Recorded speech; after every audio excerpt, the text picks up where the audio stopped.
one good-looking pan. And any barmaid can be a star maid if she dances with or without a plan. Hooray for Hollywood, where you're terrific if you're even good. Where anyone at all from Shirley Temple to Amy Semple is equally understood. Go out and try your luck, you may be Donald Duck. Hooray for Hollywood. Ladies and gentlemen, boys and girls, children of all ages, you are listening to a Radulich Broadcasting premiere podcast. Damn you, Hollywood! And here's your host, Robert Winfree. Yay! Yay! All right, everyone, let's get right to it. Tonight we're talking Nazis, which is a word that's probably going to get us demonetized on YouTube, so let's just get it out of the way. Make America great again. Wait, no, what? Don't do that. Just don't. I'm gonna have to yell about that enough when we talk about the movie proper. I don't need to yell at you about it now. Okay. Yes, we're talking Munich, The Edge of War tonight. So a little behind the scenes here. And I have to get this out of the way. Yeah. You can see above where Mark and I are currently on the screen, the little blurb courtesy of the Flickering Myth. That is not accurate. I don't know who wrote that, but for whoever wrote that for that particular outlet, I'm going to yell at you when it comes to the critical review, because no. You were not gripped. You were not on the edge of your seat. Oh my God, are they going to go to war or aren't they? Neville Chamberlain, what are we doing here? Look, this is always the problem with historical dramas like this. Mhm. Anyone who knows anything about history or in particular, look, this was a big one. Like, everybody knows what's going to happen. Right. If you have any sort of historical context for other historical dramas, it takes some of the edge out of it. Right. That's a big part of the problem with this movie. That, sorry guys, unless you're going to go full on counterfactual and talk about what would have happened if Neville Chamberlain hadn't been a giant waste of space, which is an exaggeration on my part and another bit of an issue I have with this particular film, then we know what's going to happen. Yeah. Which means you need to find other ways to make the film interesting. And this film, we'll get into specifics. We'll talk about it. So how did we land on Munich, The Edge of War, of all things? So if you look at the calendar, first things last, we were supposed to do Escape from Spiderhead and Mother Which is allegedly Escape from Spiderhead is being released at some point somewhere. I have seen it was supposed to be released Q4 of 2021. Then it was supposed to be released last Friday when this came out. And now it'll be released sometime, maybe never. Who knows? It'll get released around the same time Mission Impossible 7 does. Yeah, about that time. So that's what we were supposed to do. We were supposed to Escape from Spiderhead because Robert a year ago said, hey, we didn't know what the state of movies was going to be. And he was like, I'm going to look at these Netflix movies because maybe we start incorporating them into the calendar. And that's, so that we don't have too many weeks off of not doing this was the original pitch. Well, and especially for bits of 2020 and again 2021 when there was like, hey, here's a 3-week stretch with nothing. Right. Like, so okay, we need to keep the show moving, otherwise it loses momentum. Right. So Escape from Spiderhead was the last one we hadn't gotten to on that list. And then when I saw that it had a tentative release date, I was like, okay, we'll do that. And then there was like a Hulu movie that had come out late last year, early this year. I don't quite remember when. I think it was late last year. Called Mother Android with Chloe Grace Moretz. And I'm like, all right, that makes for 2 movies. That way we can I sort of revamped the Damn You Hollywood format so that if we're doing streaming movies, we don't do a money segment, we just do 2 movies, and that takes up a good 90 minutes to 2 hours. So that was the idea behind it. Then it went off the calendar again, and I was like, well, F. The other side of this was Alexis Hana had made the suggestion. She, Robert and I had in years past done like our summer wrap-up show when we would just do this over the summer. And then, those were the days. And when we were only doing the blockbusters, we would do like a wrap up at the end of the year and see how everything did, kind of a scorecard thing. And we just hadn't been doing it, especially since we started going all year round. And she was like, why don't you guys, she asked, when are we going to do a year-end special? And I went, well, Robert and I will do one when we're ready. And I was like, okay, well, I don't want to dedicate an entire show to that, but you know what? Let's do a streaming movie around that same time, and then that'll be what the money segment is. And then I was like, okay, well, now what to do? I wasn't going to make Robert sit through Mother Android because I value his friendship. And I could see the writing on the wall with that movie.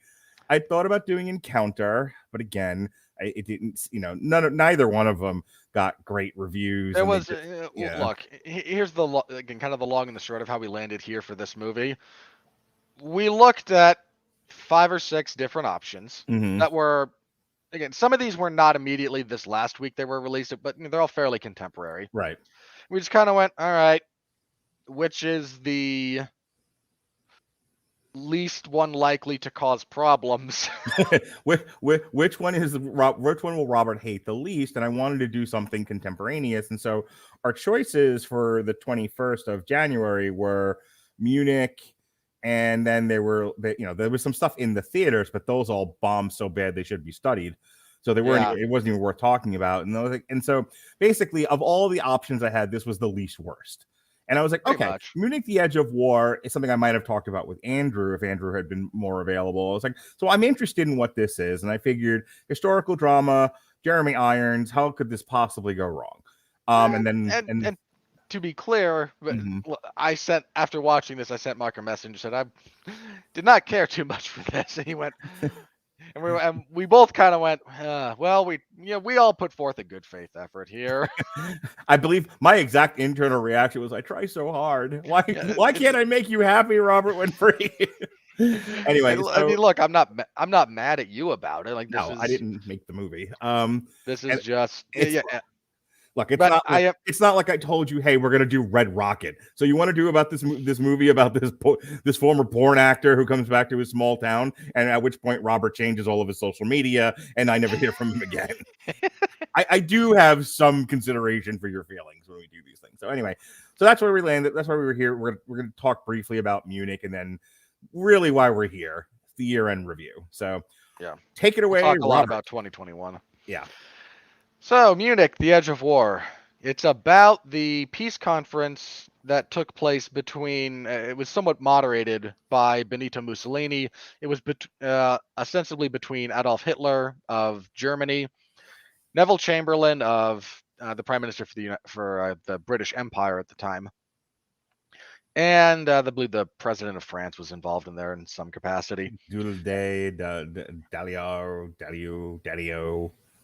Yeah, I apologize. I can't remember his name either.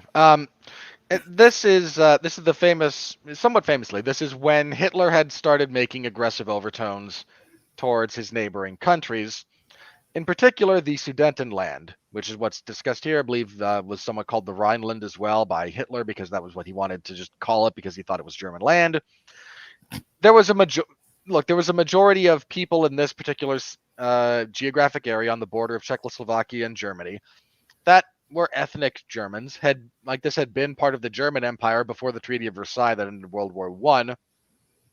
And it was a very prudent, believe it or not, piece of land for Hitler to go. If you were to become expansionist like Hitler was, this was a reasonable first step.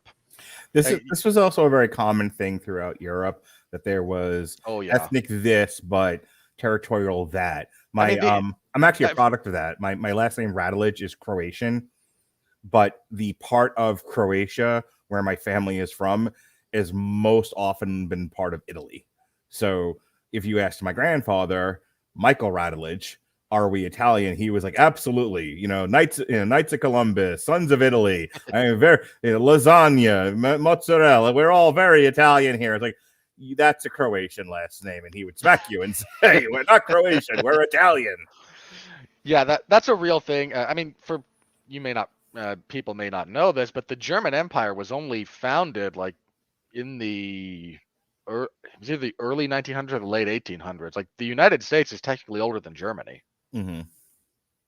Now, obviously, the German nation draws on a much deeper history that goes back through plenty of other established nations throughout its history, but it was put together like by Otto von Bismarck, more or less. Like Germany wasn't a thing; it was a consolidation of the Prussian Empire and parts of Poland and bits of the not quite the Austro-Hungarian. That was a different. But point being, this is a common enough thing for Europe that Hitler going, I want that. Right. Like, it's unreasonable because it's Hitler and because he said, I will set the entire continent of Europe on fire again. Well, also civilized countries had divided the world up, and we can argue the merits of its fairness. Many would look back on history and say it was rather unfair, but it was what it was. Civilized countries agreed these were the borders, and when a president of a civilized country, when the leader of a civilized country says, "Nope, ignore your borders. I'm going to reclaim that for the fatherland," you are in fact being unreasonable. Well, again, this is also land that was part of Germany 10 years ago. Sure.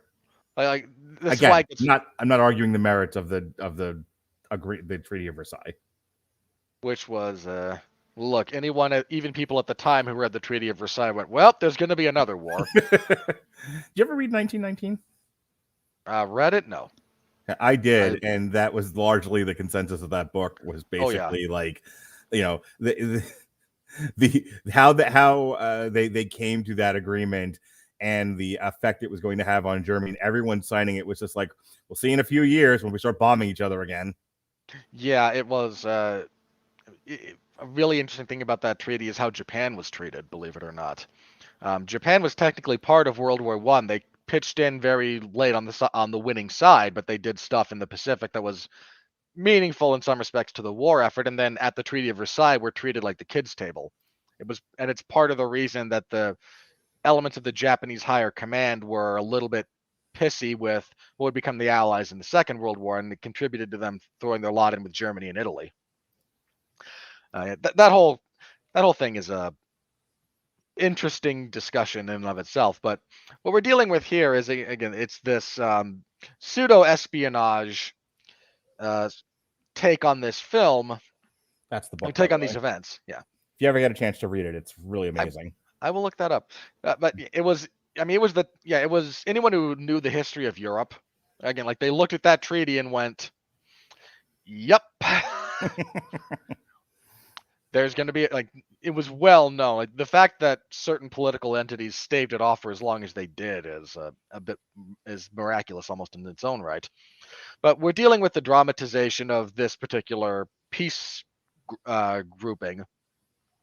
And we primarily focus on two, I believe they're mostly fictional characters, by the names of. All right, so we have George MacKay, who plays Hugh Leggett. Yeah, we have Hugh Leggett, and we have Paul von Hartmann. Yeah, played by George MacKay and Jannis Niewöhner, respectively. And I believe, again, I'm 90% sure these are fictional characters, or they're amalgamations of other people. They're not. Look, Jeremy Irons playing Neville Chamberlain. Neville Chamberlain's a real person. We assume. For better or for worse. So we follow we pick up with this particular story. It opens with those two and their female friend, who's the girlfriend of von Hartmann. They were at Oxford for a time. This would have been a little bit after the end of the First World War. And we see that they were, they're schoolmates, they're good friends. And then we flash forward to we're all about to go to war because Hitler says, give me this land. And Czechoslovakia and a bunch of the other places that helped establish Czechoslovakia in the aftermath of World War I went, no, you can't have that. And Hitler said, well, fine, then I'm going to take it by force. And they went, well, then we'll have to fight you. And he said, so? And they went, we don't want to fight. He essentially said, today is a good day to die. Pretty much. Leggett is one of the private secretaries to the Prime Minister of the British Empire, Neville Chamberlain. And von Hartmann works at the... he's a translator. He's a translator, and he does some other actuary kind of thing for Hitler, for the offices of Germany. And von Hartmann is part of one of the many conspiracies against Adolf Hitler, who was, for all of his popularity with segments of the masses of Germany, there were a lot of people in power who did not like him all that much. I don't think there was a huge appetite to. One of the things the film deals with, and I don't want to interrupt your plot synopsis, but I think it's important to say this. Because we're talking about real historical events, I don't care that much, so please. I don't think there was a large appetite. What the film deals with, is what I started to say. What the film deals with is there was, especially in light of Versailles, there was a need for Germany to reclaim its self-confidence, as it were. But there was not a large appetite to march into war. I mean, when you know, and this is what largely informed Tolkien's works and a lot of the literature that came out of the early to mid 20th century, was the idea that they really thought the world was going to end. That the war to end all wars, you know, the trench warfare, the amount of shell shock, what we would call PTSD today, that people suffered, the long lengths of time people were at war, the large leap in war technology to murder vast swaths of people. It took its toll, and people were not eager to do it again.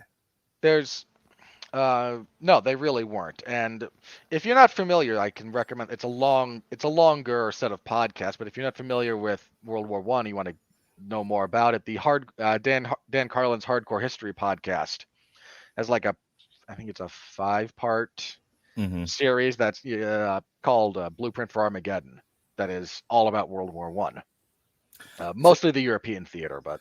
So the film speaks to Adolf Hitler, who really amalgamized the masses, and behind, you know, it gave them very much their confidence back. Of course, much like, you know, you can definitely draw parallels to modern America, where, you know, now people taking that self-confidence, that jingoism, and then taking it out on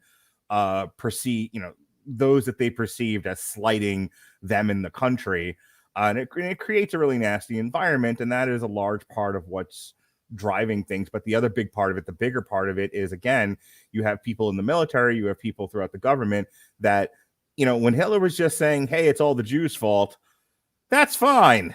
When Hitler was saying, get the tanks ready, we're gonna march into the Sudetenland, they were like, hold on, the last time we tried this, lots of us died.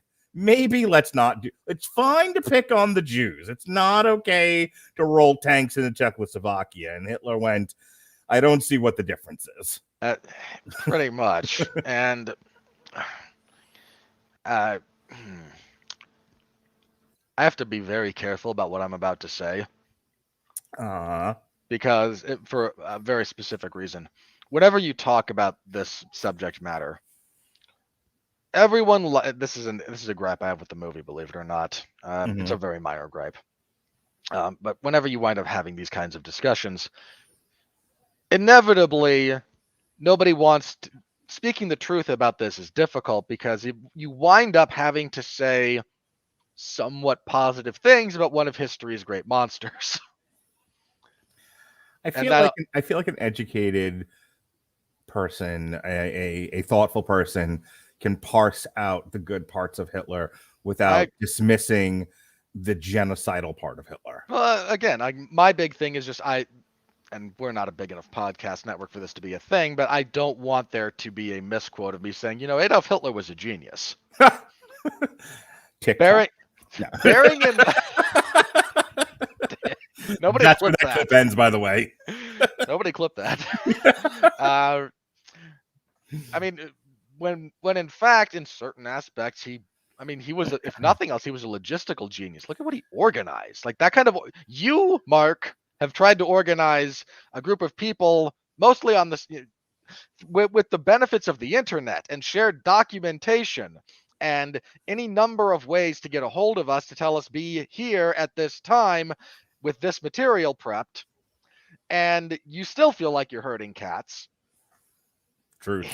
Hitler organized an entire nation that was in the midst of one of the worst economic repressions in modern history. There was a phrase that came out of that particular era of time. It was like, well, at least Hitler can make the trains run on time. Hang on, that was not Hitler. That was Mussolini, who was. That was Mussolini? Okay, yeah. Sorry. Because the joke is, in Italy, the trains have never run on time since. Mm-hmm. Like ever since Mussolini was deposed and violently killed, as he should have been. At least they made the trains run on time as your train from Rome to Florence is, 3 hours behind schedule. So getting back to the movie yeah, here. Yeah, getting back to the movie here. So there's a plot to potentially arrest Hitler if he orders this invasion. Like they feel there's enough people in the army who are opposed to this to arrest him and then deal with him should he make this order. Now, I want to give the movie a bit of credit for leaving that a bit ambiguous. Like this is their plan, but it is not a guarantee. And there, as I mentioned, there were a lot of plots against Hitler. That man survived a lot of assassination attempts, believe it or not. Some by the skin of his teeth. I mean, there was that fairly awful Tom Cruise movie, Valkyrie, that was about the bombing attempt on Hitler's life that he survived. And if you look at that, kind of the reason he survived was he just sat at a different spot on the table. Like they had planned to blow up the bomb from here, and Hitler sat as far away from it as possible, just by accident almost. And it just kind of, again, it pretty much saved his life. So there were plots against him, but this is another bit of I have a big problem with the revisionist history that goes on in this film. But this is one of the things they get right. Like, there's a plan. There's also a bit of an open question about whether or not it would have succeeded. Like, okay, Hitler makes the order, and part of this room, part of the generals assembled go, no, you're under arrest for trying to violate international law. There's a question about, okay, so does everyone go along with this? Do we get a gunfight here in the high chambers? Like, what exactly happens here? We're attempting a coup at this point. Right. And it's an open question whether or not that would have worked, but it is the plan that these people have in place. Leggett, as I mentioned, is one of the private secretaries to Neville Chamberlain. And he's drawn into this because of his association with von Hartmann, who comes into possession of the minutes of a meeting of the High Chancellery that includes Adolf Hitler. And this is where Hitler lays out his real plan, which starts with the Sudetenland and then goes, the German people need space. Like, we've got a lot of people here, and we are unreasonably constrained by this treaty. And we're going to expand. And this is always Hitler's one of Hitler's stated goals. It's also important to remember your history here, that World War I is kind of the last hurrah of the age of empires, the age of exploration. I mean, at this point, what the end of World War I really does mark the end of a lot of the empires just sort of crashing and burning and then subdividing those territories. Yeah, it goes a little bit further with World War II, but that was kind of the end of it. World War I carves up, if I can remember specifically, the German Empire. Right. Because Germany was an empire at the time of World War I. Carved up Africa. Africa was already carved up. It recarved Africa because the Germans' holdings in Africa were removed. A lot of the places that I think the Dutch held in Africa were taken by other places by military might and then just left to their own devices at the end of the war. So the Ottoman Empire was carved up because that had been the modern Middle East as we know it pretty much is a product of Versailles. And the Austro-Hungarian Empire is carved up into like Yugoslavia, Czechoslovakia, Austria, Hungary, and a bunch of that other place along the Balkans. Right. That was all part of the Austro-Hungarian The reason Empire. why that's important to know is that because sort of a pop culture history perceptions, the only thing that you know about Hitler is the Holocaust. But you got to remember, Hitler is a man of a time where invading the neighboring country to build out your empire was not an uncommon thing. It had only just ended in his lifetime, and it wasn't old enough yet to be a passé thing. I mean, certainly some people felt that way, but I mean, the British Empire certainly doesn't give up a lot of its territory until much later. Even in the start of World War II, the British Empire is still very much in effect in parts of significant portions of Africa. India is still part of the British Empire at this time, right? I believe. So we then across the pond, we tend to forget this about our own history, but the United States was very much like, this was the age of manifest destiny. Get all the way across, go all the way across to California, go as far south as we can. We had pretty significant interest in holdings in the Philippines, and other places in like the South Pacific. So in Southeast Asia, taking the Holocaust out of the equation, what Hitler was doing was not completely out of the realm of sanity with world leaders. There was definitely this was common. There was definitely an appetite for not engaging in large scale conflicts again, but there was just as many people, I think, that were very much like, no. If you can crush your neighbor and it not cause a million deaths, sure, why not? Yeah. It sucked that we lost our empire. It's embarrassing. Let's have another one. Yeah, pretty much.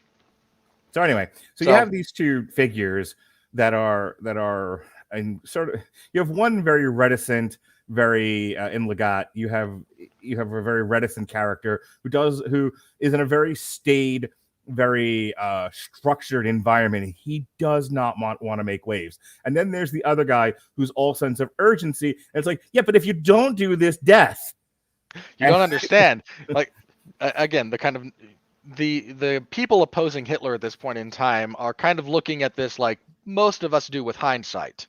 Mm-hmm. Like, if we stop him now, it's gonna suck. Like, this is war. It's never pretty. It's never easy.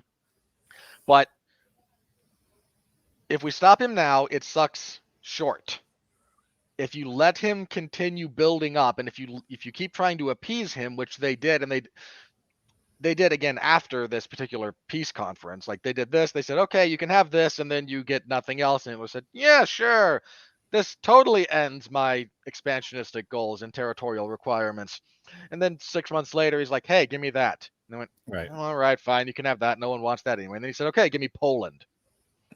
And they went, you can't have Poland. And he said, well, then stop me. And then he took over Poland while everyone else was signing declarations of war.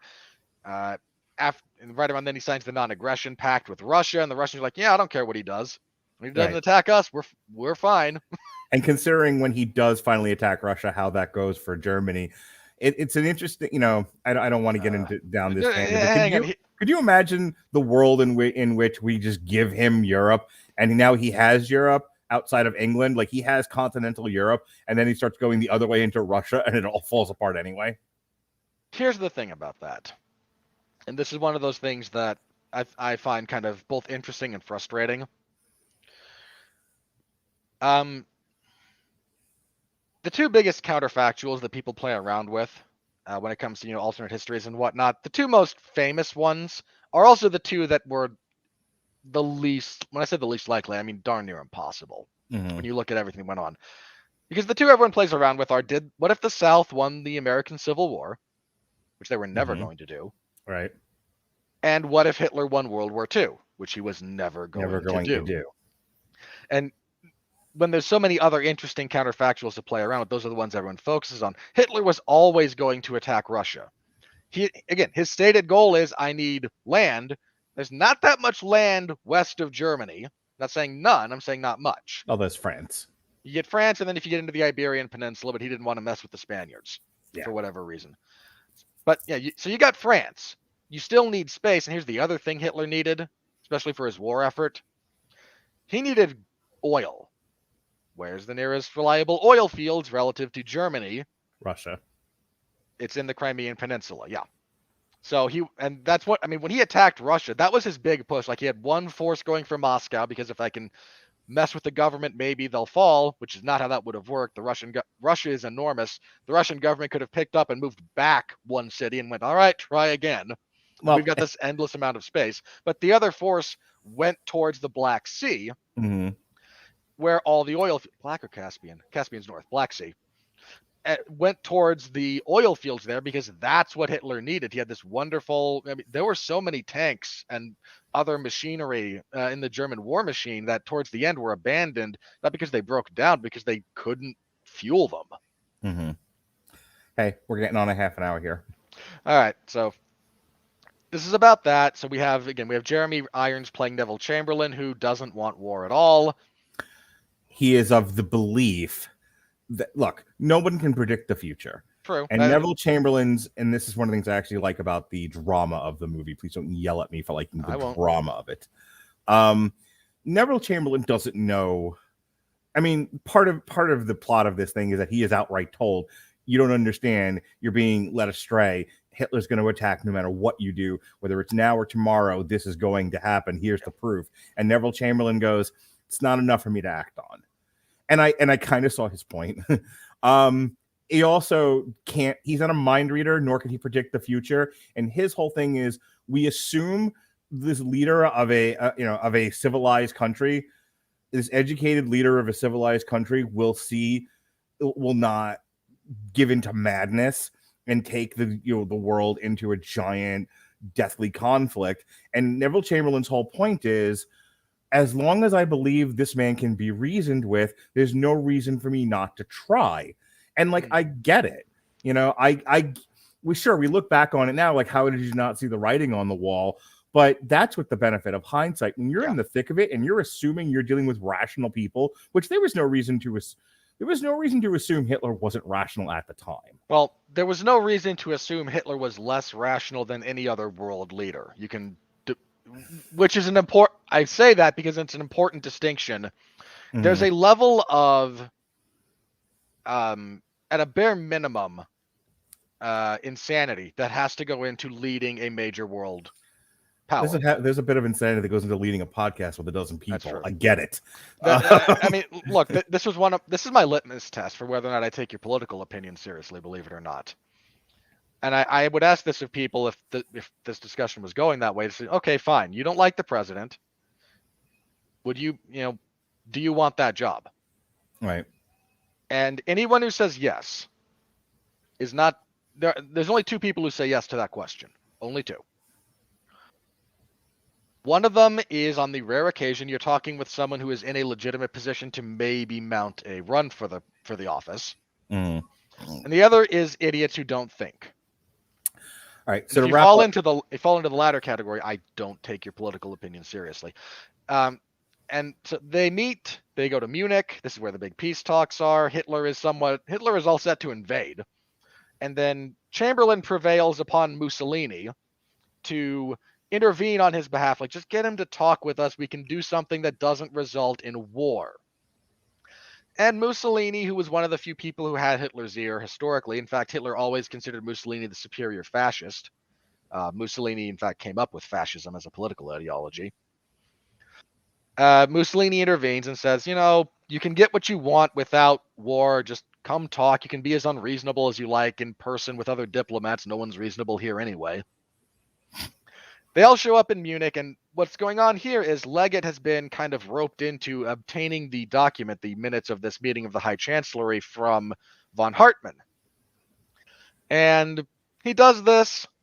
He reads them. He's horrified because his opinion of Hitler is what a lot of foreign people's opinion of Hitler was at the time. He's a blowhard. He's a racist.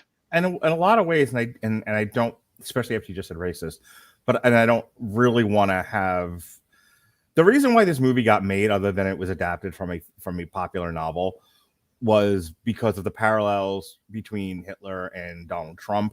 In the following, people try to draw, in the following way, Donald Trump's big success was being able to stir up disenfranchised people.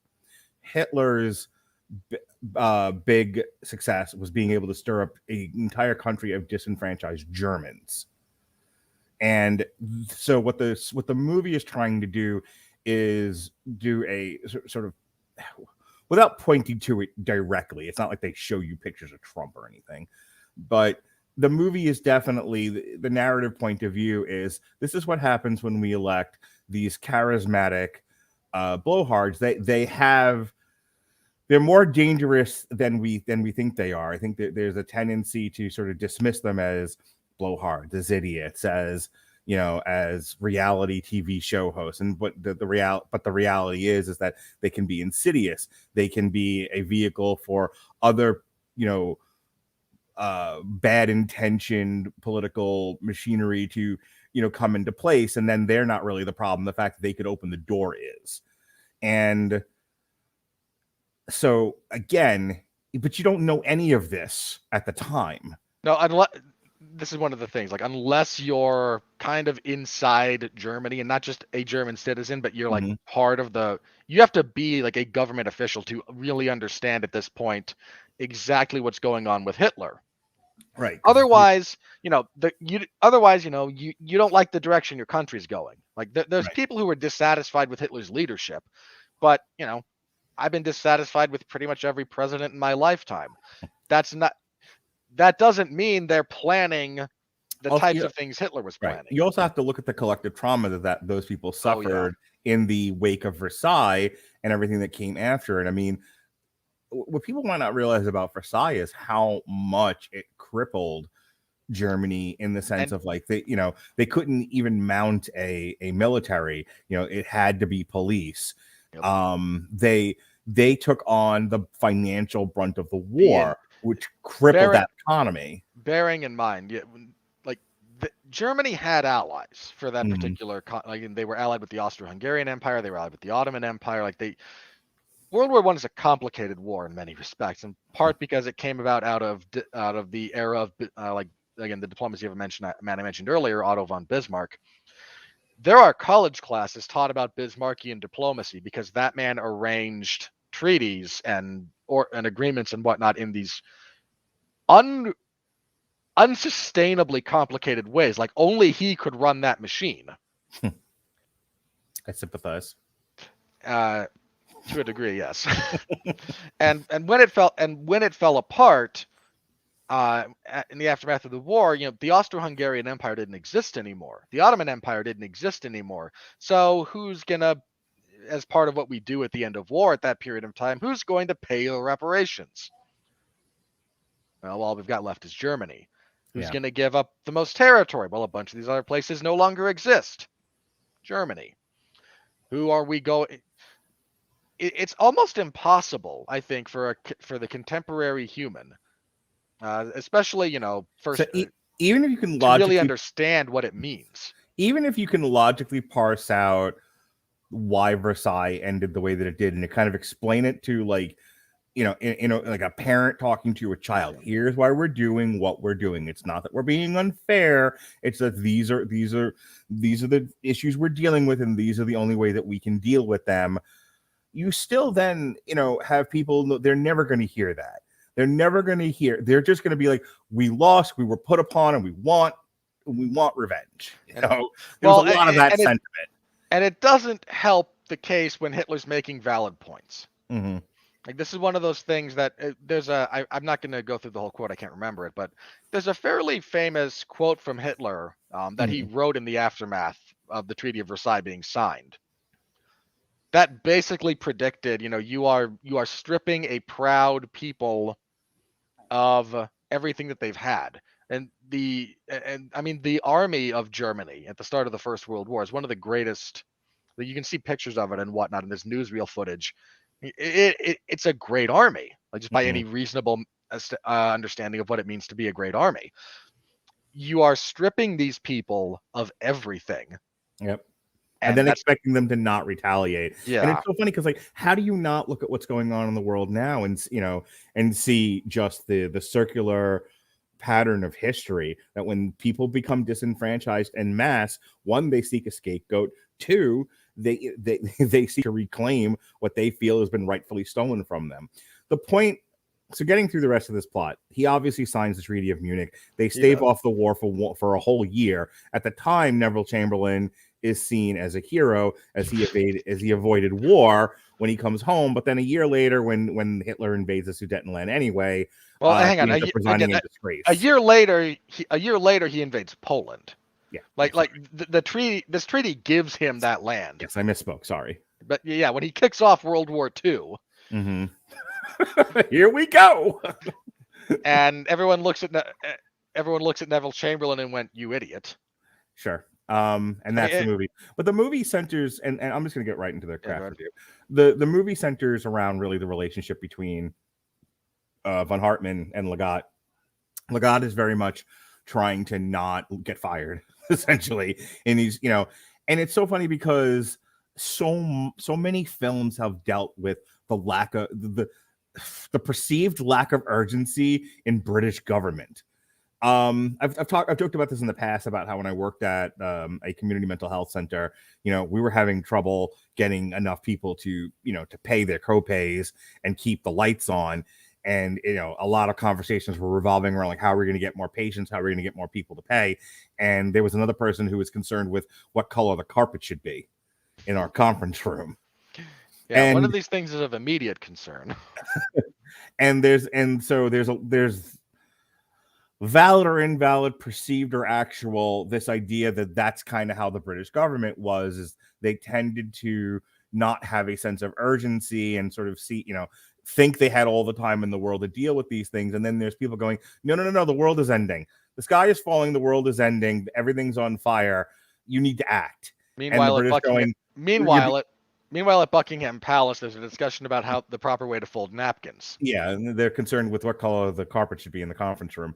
If you wanted an in-depth discussion about napkin folding in Buckingham Palace, listen to Mark and Andrew review The Crown.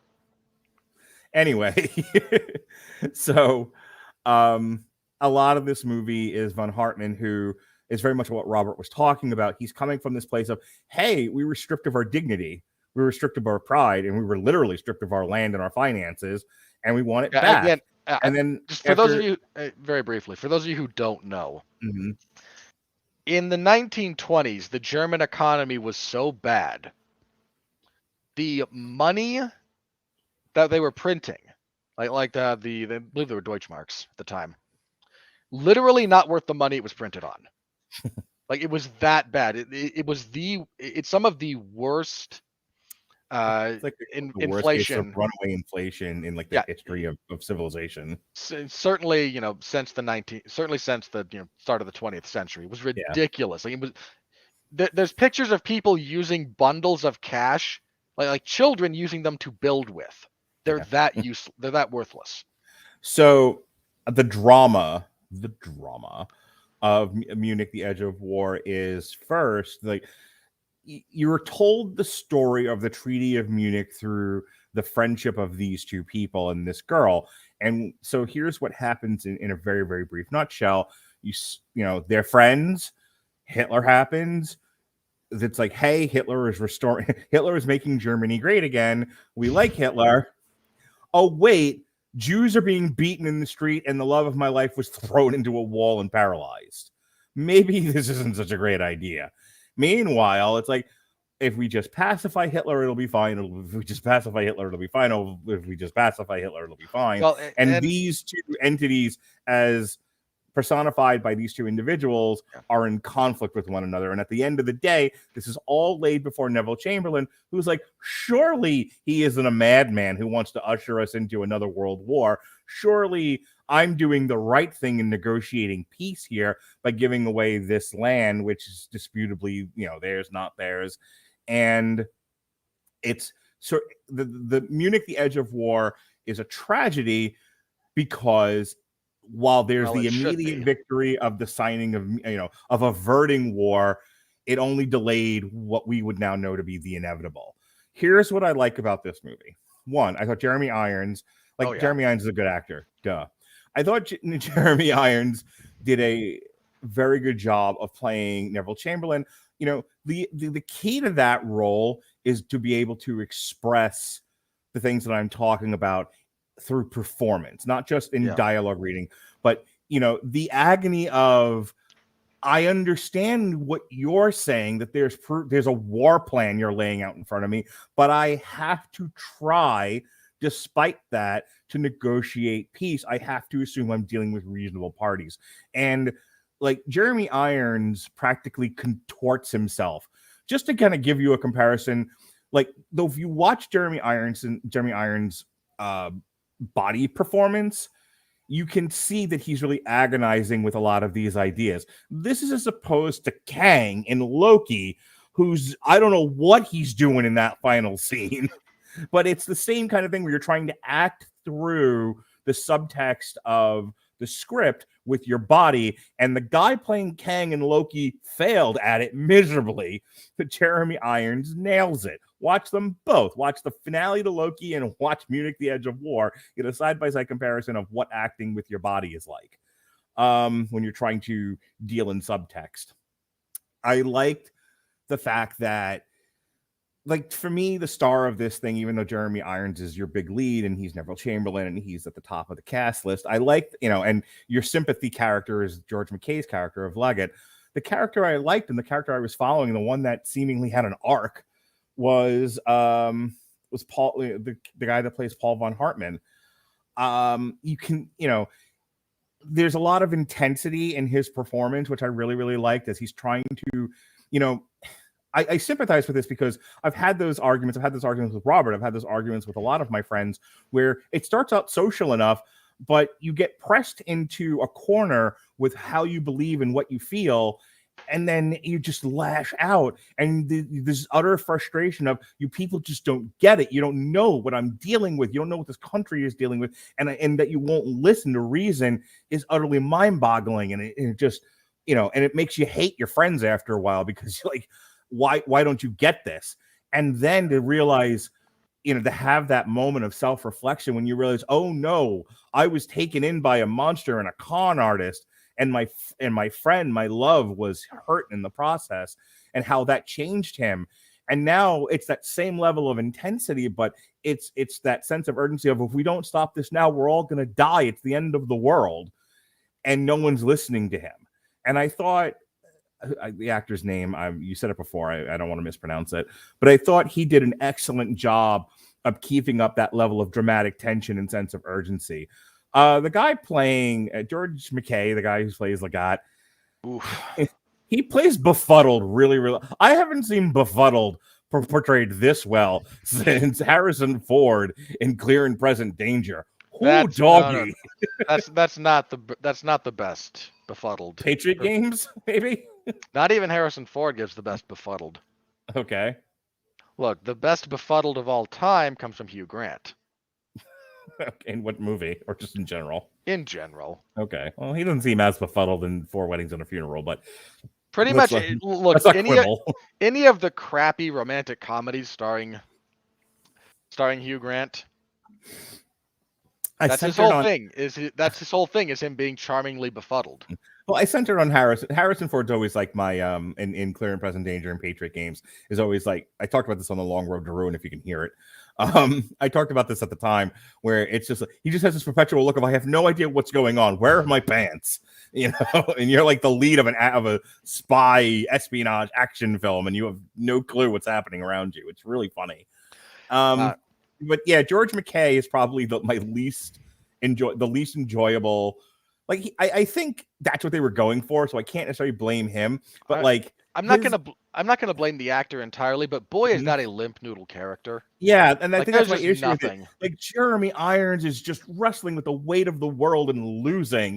He's just in a jiu-jitsu match with all of these ideals, and he's just being squeezed every which way, and you can really feel that about him, the agony he's going through. And the other guy is all intensity, like I felt like he was going to jump out of this movie and into like the next 12 rounds movie with John Cena. Like, he's like that level of intense. There's the first thing I thought of.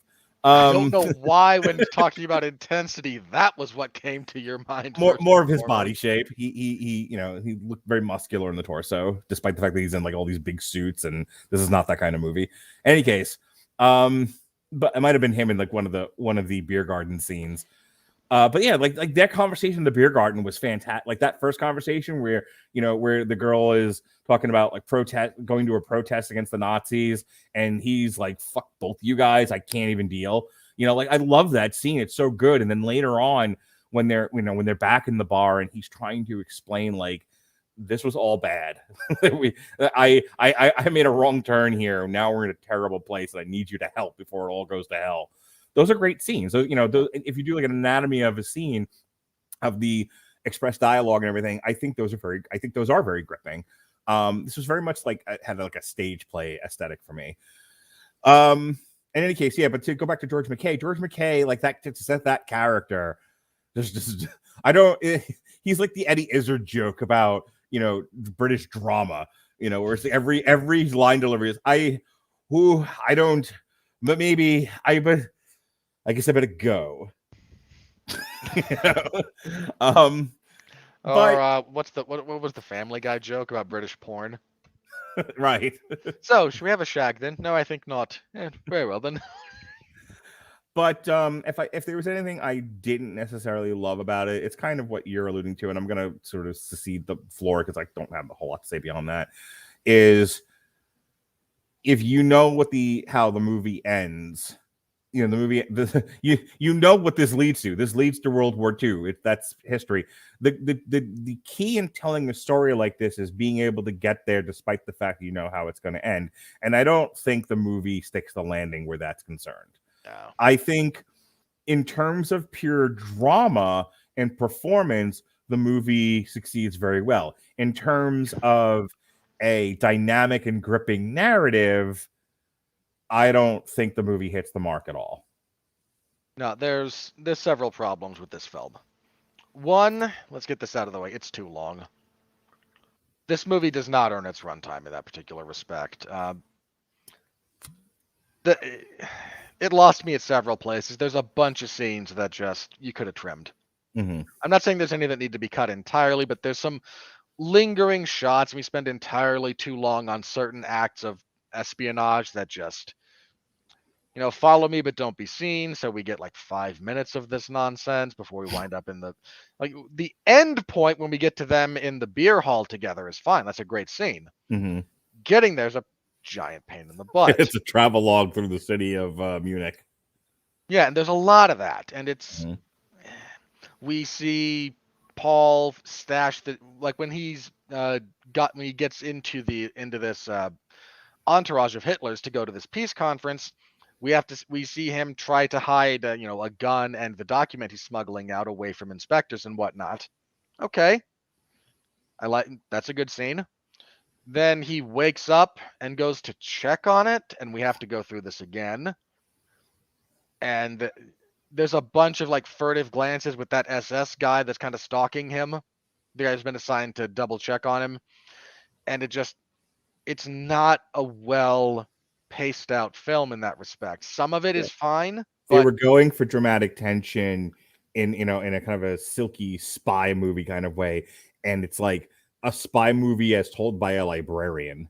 Yeah, that's a pretty big problem. The character of Leggett is, again, he's a limp noodle, man. He's nothing. And if he's part of what's supposed to keep me interested in this film, is the dynamics between him and other characters and whatnot, or his part of the story, you failed miserably. That doesn't work. The guy they got to play Hitler. I gotta no watch Thief, but let me deliver that line for 20 minutes. I am no watch Thief. Not the best portrayal of Hitler in film or television. He trying to play Adolf Hitler as an actor, that's got to be a big act. That's not an easy thing to do. Especially because the footage of Hitler is usually him whooping up the crowd. You don't have a lot of quiet moments with Hitler, so I don't know if anyone really knows what he was like. And, well, here's the other problem about that, and this goes to, I think, the direction. Mm-hmm. There are films that tell parts of Hitler's story that do try to portray him as he was, which is not only one of history's great monsters, but also a human being. Mm-hmm. A guy who did, in fact, care about his secretary's birthday. There's, and it's just, and people don't like that. There's a segment of people that only want to try and understand, or that want to see Hitler as a boogeyman. And there was a directorial choice to play Hitler in this movie as Darth Vader, which doesn't really work. But Darth Vader without gravitas. Yeah. This movie expects that the fact that our character is having a conversation with Hitler to be enough to make you tense. So, oh no, here's Hitler. Here's my interpretation of the direction of Hitler. It's okay, we want you to be Darth Vader. We want you to have that kind of menace and authority and bring that kind of tension to the room. Okay, but you cast Darth Vader, the actor that you cast for Darth Vader is Ernest. Well, if you got Pee Wee Herman to do the voice of Darth Vader instead of James Earl Jones, like you. Okay, Ernest, Pee Wee. Yeah. I get the. It just, it doesn't work. No. And that's a pretty big problem. And again, I the think faces that actor made, I thought he was doing a parody at first. Like if you're interested in more interesting portrayals of Hitler, believe it or not, I think the one from Inglourious Basterds is pretty good for what it is. There's the famous one that's just the bunker that got memed for a while on YouTube, where people would change the subtitles to Hitler yelling to be about whatever they wanted it to be about. Yeah. I mean, you might remember, again, that was a meme craze. I do remember that, actually. Which was great, and then the parent company who owns that particular film was like, stop doing this. There's another one that actually has Anthony Hopkins playing Hitler,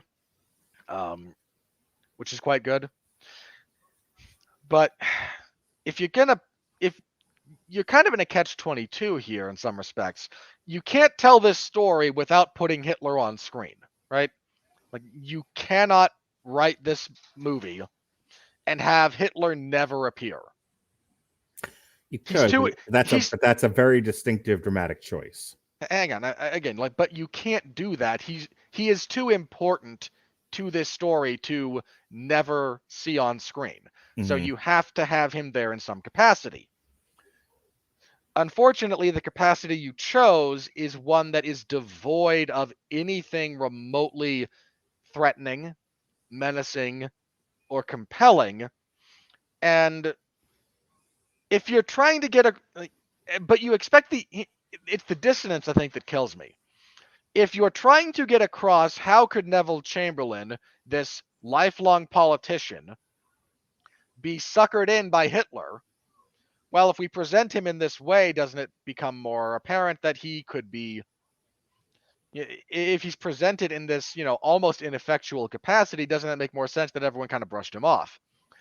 But that doesn't work when you're trying to tell the audience that every time we see one of our main characters interact with him, we're supposed to be on the edge of our seats because this might be the end.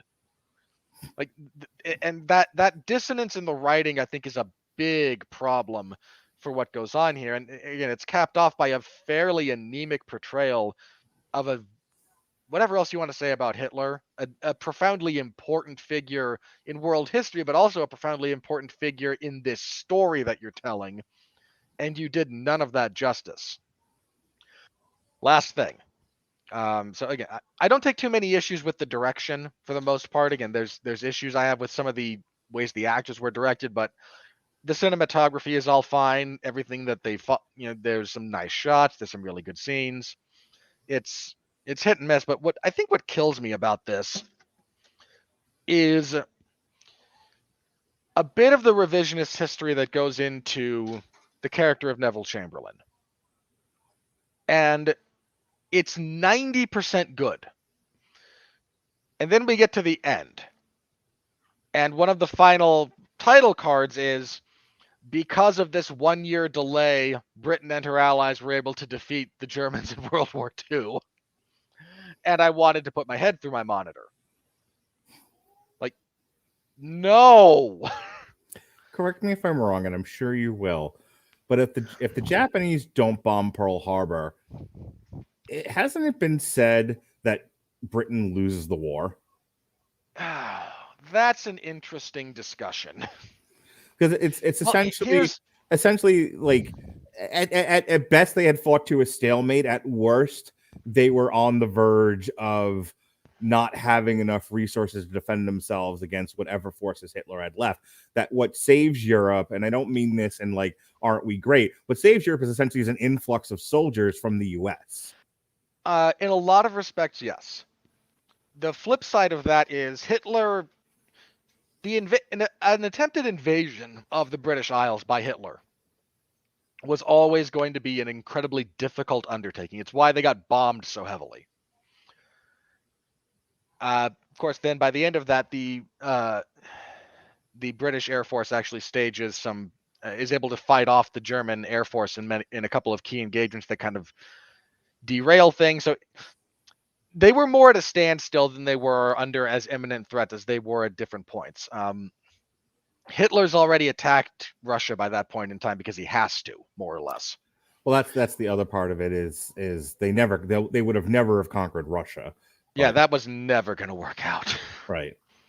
It's why one of those things, it's why the counterfactual, well, what if Hitler won?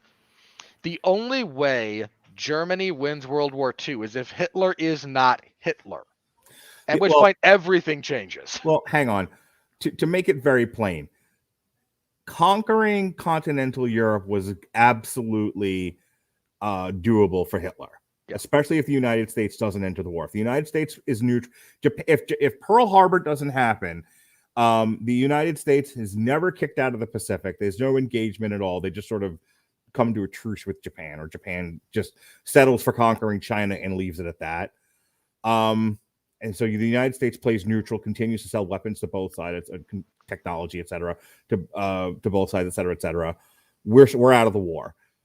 Conquering everything from to France to Russia, doable. And if he stops there and leaves it at that, he wins.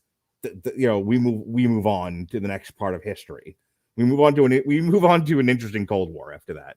A Cold War like that with three parties would have been again. At this point, it can never happen that way. Partially because of Japan, believe it or not. Not just bombing Pearl Harbor.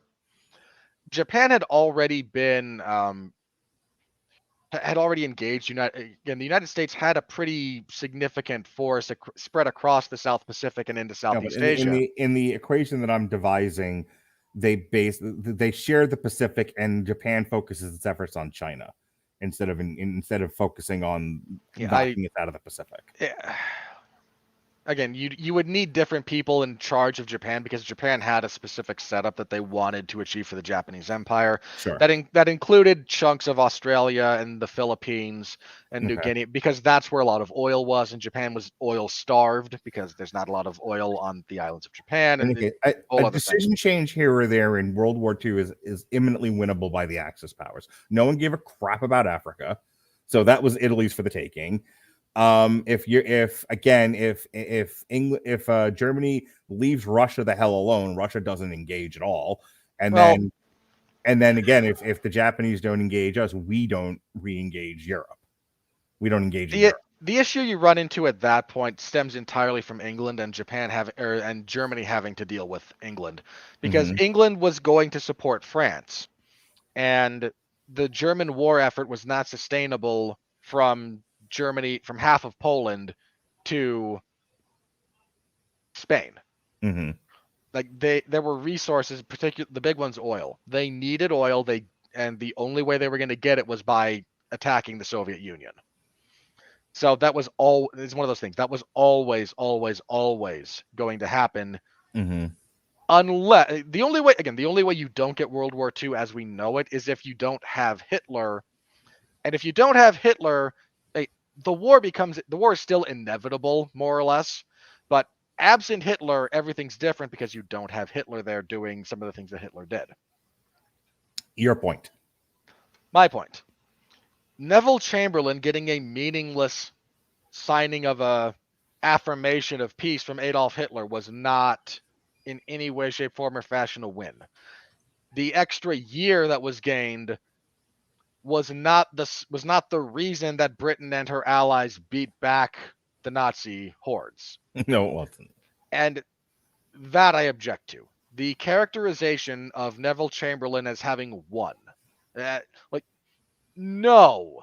If you want to try and take the stance that Chamberlain has been unfairly done wrong by history, okay. That's the thing. I am sympathetic to his point of view, but you're not. But I agree with you when you say, but you can't then take it a step further, and then it makes it sound like his quest for peace was actually a ruse to get British armaments up and running in the inevitability of war, which that was not the case. No, not at all. And I think that's my big gripe with, especially the end of this movie, is this I loved Jeremy Irons' portrayal here. I think he does a very historically maligned character the decency of being a real human being. Like, Sure. his position is is in many respects not unreasonable. But that bit on the plane at the end when he's like, well, I've got this now. Well, you don't have anything. You know that's not legally binding. No, but now if he breaks his word, everyone will know who he is. Like, they don't already, really? and this is not an issue of the line delivery from Jeremy Irons. It's more an issue of it's an issue with the framing that the movie takes. Like, the musical cues they have going on here and its position in the film is all very much designed to tell you, the audience, that this is a moment of triumph to be celebrated, when in reality it's anything but. And attempts to paint it any other way are just, it's bad revisionism. That's all it is. Yeah. So I like the fact that Jeremy Irons took this character who is, again, very much maligned historically. Chamberlain is, again, he is perpetually pointed out to being weak, as this great doormat for Hitler as he starts his conquest of Europe. Like, I will grant that Chamberlain is done wrong by history in some respects. Kind of the way, if you wanted a loose equivalent in the American political system, Herbert Hoover got done wrong by history. I was going to say, I think the one everyone points to in modern history is Carter, and not necessarily because not necessarily because of his presidential run, which I think is fairly criticized, but because of the great works of peace that he strove for in his post-presidential career. Look, I give Carter a ton of credit for all of the humanitarian work that he has done after being president. His presidency was a catastrophe. No, again. Well, and hang on. Here's why I draw the comparison to Hoover. Okay. Herbert Hoover did not cause the stock market to crash. No, he did not. And yet, everything bad that happened as a result of that was attributed to him. But you know what, Robert? Everything good that happened in the 90s was attributed to Clinton, and he's not responsible for the internet either. And if we were talking about people unfairly boosted by history, I would agree with that entirely. I'm pointing at the pattern. The guy, yeah. The guy, when bad things are happening, the guy who's there when bad things are happening gets the benefit. It's not the right word. Gets unfairly blamed. The guy who's in charge when things are happening that's good, that he had nothing to do with, gets the benefit of the largesse of just being in the right place at the right time. It's one of my great issues with of all the modern Democrat presidents is Bill Clinton, because on top of being a rapist, was also is like the Family Guy joke. He's like, he presided over the greatest economic boom of da da da da da, and that whole line that Lois gives, and it's like, right place, right time. That was years in the making. Yeah, I mean, look. FDR does not get credit for World War II breaking out and saving the American economy from the Great Depression via the sudden demands of manufacturing that came about because of a war effort. You're just there. Right. Clinton does. I don't give Clinton credit for being, he was the guy that was there when it happened. It wasn't the result of anything he did. Right. Now, that in Chamberlain's case, there's things he did. Mm-hmm. But the strategy of appeasement that was leveled at Hitler, and again, it's utter failure in hindsight. That Chamberlain's view that the First World War was so bad that everything possible to avoid this again, now that we're even more advanced technologically, is worth taking. He was not the lone defender of that point of view. That was the comment. That was the thought of the time. Everyone thought this way. Everyone had been through the absolute horrors of World War I and was like, you know what? Now that we have better machine guns and better tanks and better planes and bigger bombs, maybe we should try really, really hard not to do that again. Here's somewhat of a modern equivalency that I think in recent times gets misrepresented. When the big bad of the world is the Soviet Union and they've invaded a whole bunch of neighboring countries, and next on the agenda is Afghanistan, it makes sense to give the people in Afghanistan who are currently ruling at the time armaments to defend themselves and drive the Soviets out of Afghanistan. Of course, after 9/11, people like to look back and go, oh, see, we had this coming because we gave the crazy religious zealots and, Muslim religious zealots a bunch of armaments, which they turned around and used on us in the lead up to 9/11, and then finally culminated with crashing jets and crashing airliners into buildings. It's like, hang on. At the time, they were, it was the best possible option with what we had.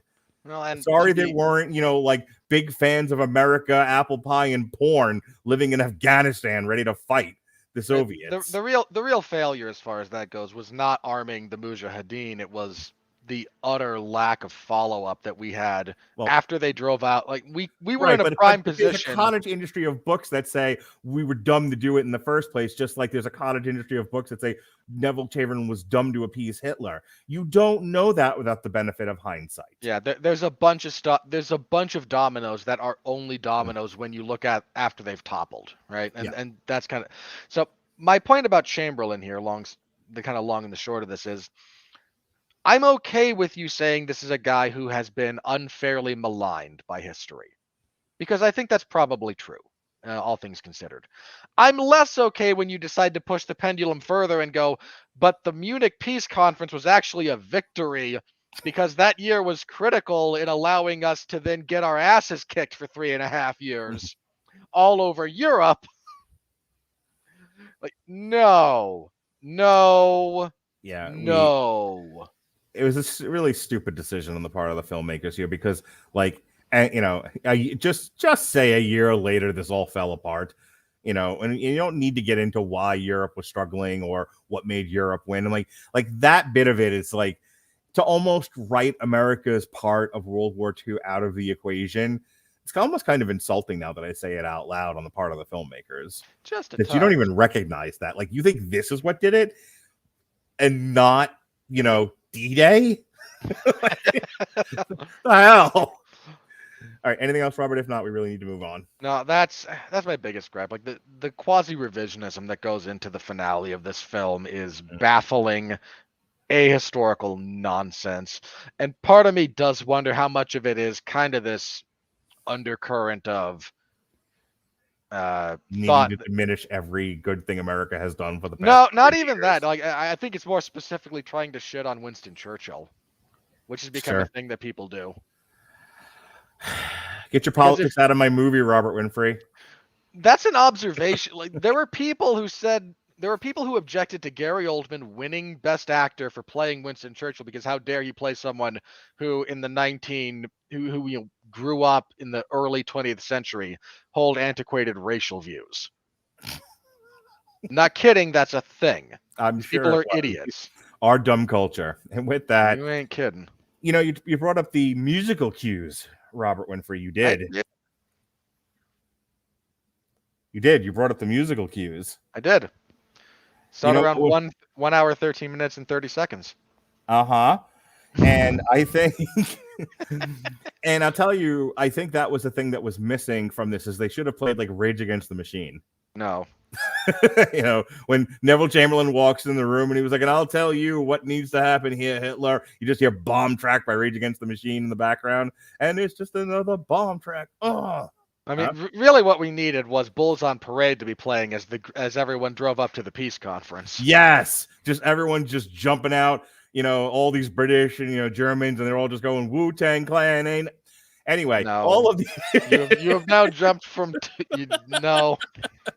Always got to push that envelope. Well, all of this to say that whether it's the Wu-Tang Clan who ain't nothing to mess with or Rage Against the Machine... you can find all of these and more on AmazonMusic.com. And as a matter of fact, we are giving away a free 30-day trial of the Amazon Music Unlimited service. The link in the podcast description is getamazonmusic.com/W2M Network.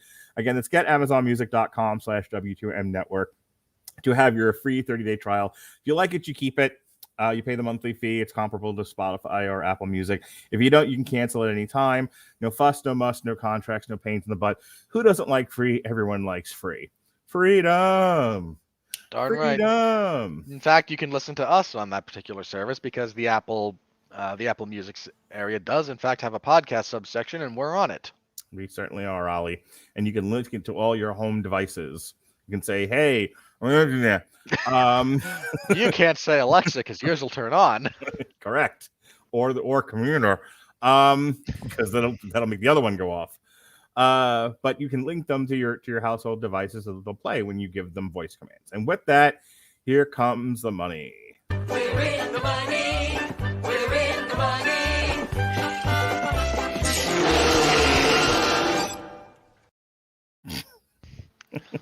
I need to time it so I come back with that look on my face like Homer has. Obviously there's no money to be had here, but in case anyone's wondering, they didn't even list the budget. What we're going to talk about here is a look back at the 2021 world box office such as it was. Yep. Where a whopping one movie made over $1 billion. but another one came close. All right, so I expect that will have a resurgence in the next bit as the Chinese government starts forcing people to watch it again. By the way, you ended up being right, so I'll give you credit where credit's due. I thought Scream would repeat for a second weekend in a row, especially with the zero competition it had. Nope, Spider-Man took the #1 spot this past weekend. Hey, I was right about something. Kudos to you for being right. You're so smart, Robert. You're so pretty. One of those is partially true, the other almost not at all. All right, so yeah, no surprise here. Worldwide box office for 2021 stands as follows. Spider-Man No Way Home, the only movie to make $1 billion, the 6th most popular movie in history. I think financially, at least. Financially. We're only talking finances here, and I don't want to have to keep repeating that. So just everyone, finances. Anytime I say popular, I mean financially. It's also, I think, the 4th most popular movie domestically. I think it's already beaten Endgame. I can't remember what is just ahead of it, but it's close to like being the #1 at this point. Not too many ahead of it. The Battle of Lake Changjin, which was the Chinese propaganda film, that came in at $900 million. It was the only one to do so. After that is Hi Mom at $822. No Time to Die, $774. Well, it certainly died. Well, in fairness to that movie, absent the pandemic, it's $1 billion film. Yeah. The fact that it made $700 million in the face of every adversity that it had to deal with, including it being delayed multiple times, is a testament to both the overall quality of that film, which we were mostly positive on, and the fact that people cared about Daniel Craig's James Bond. So good for them for managing that.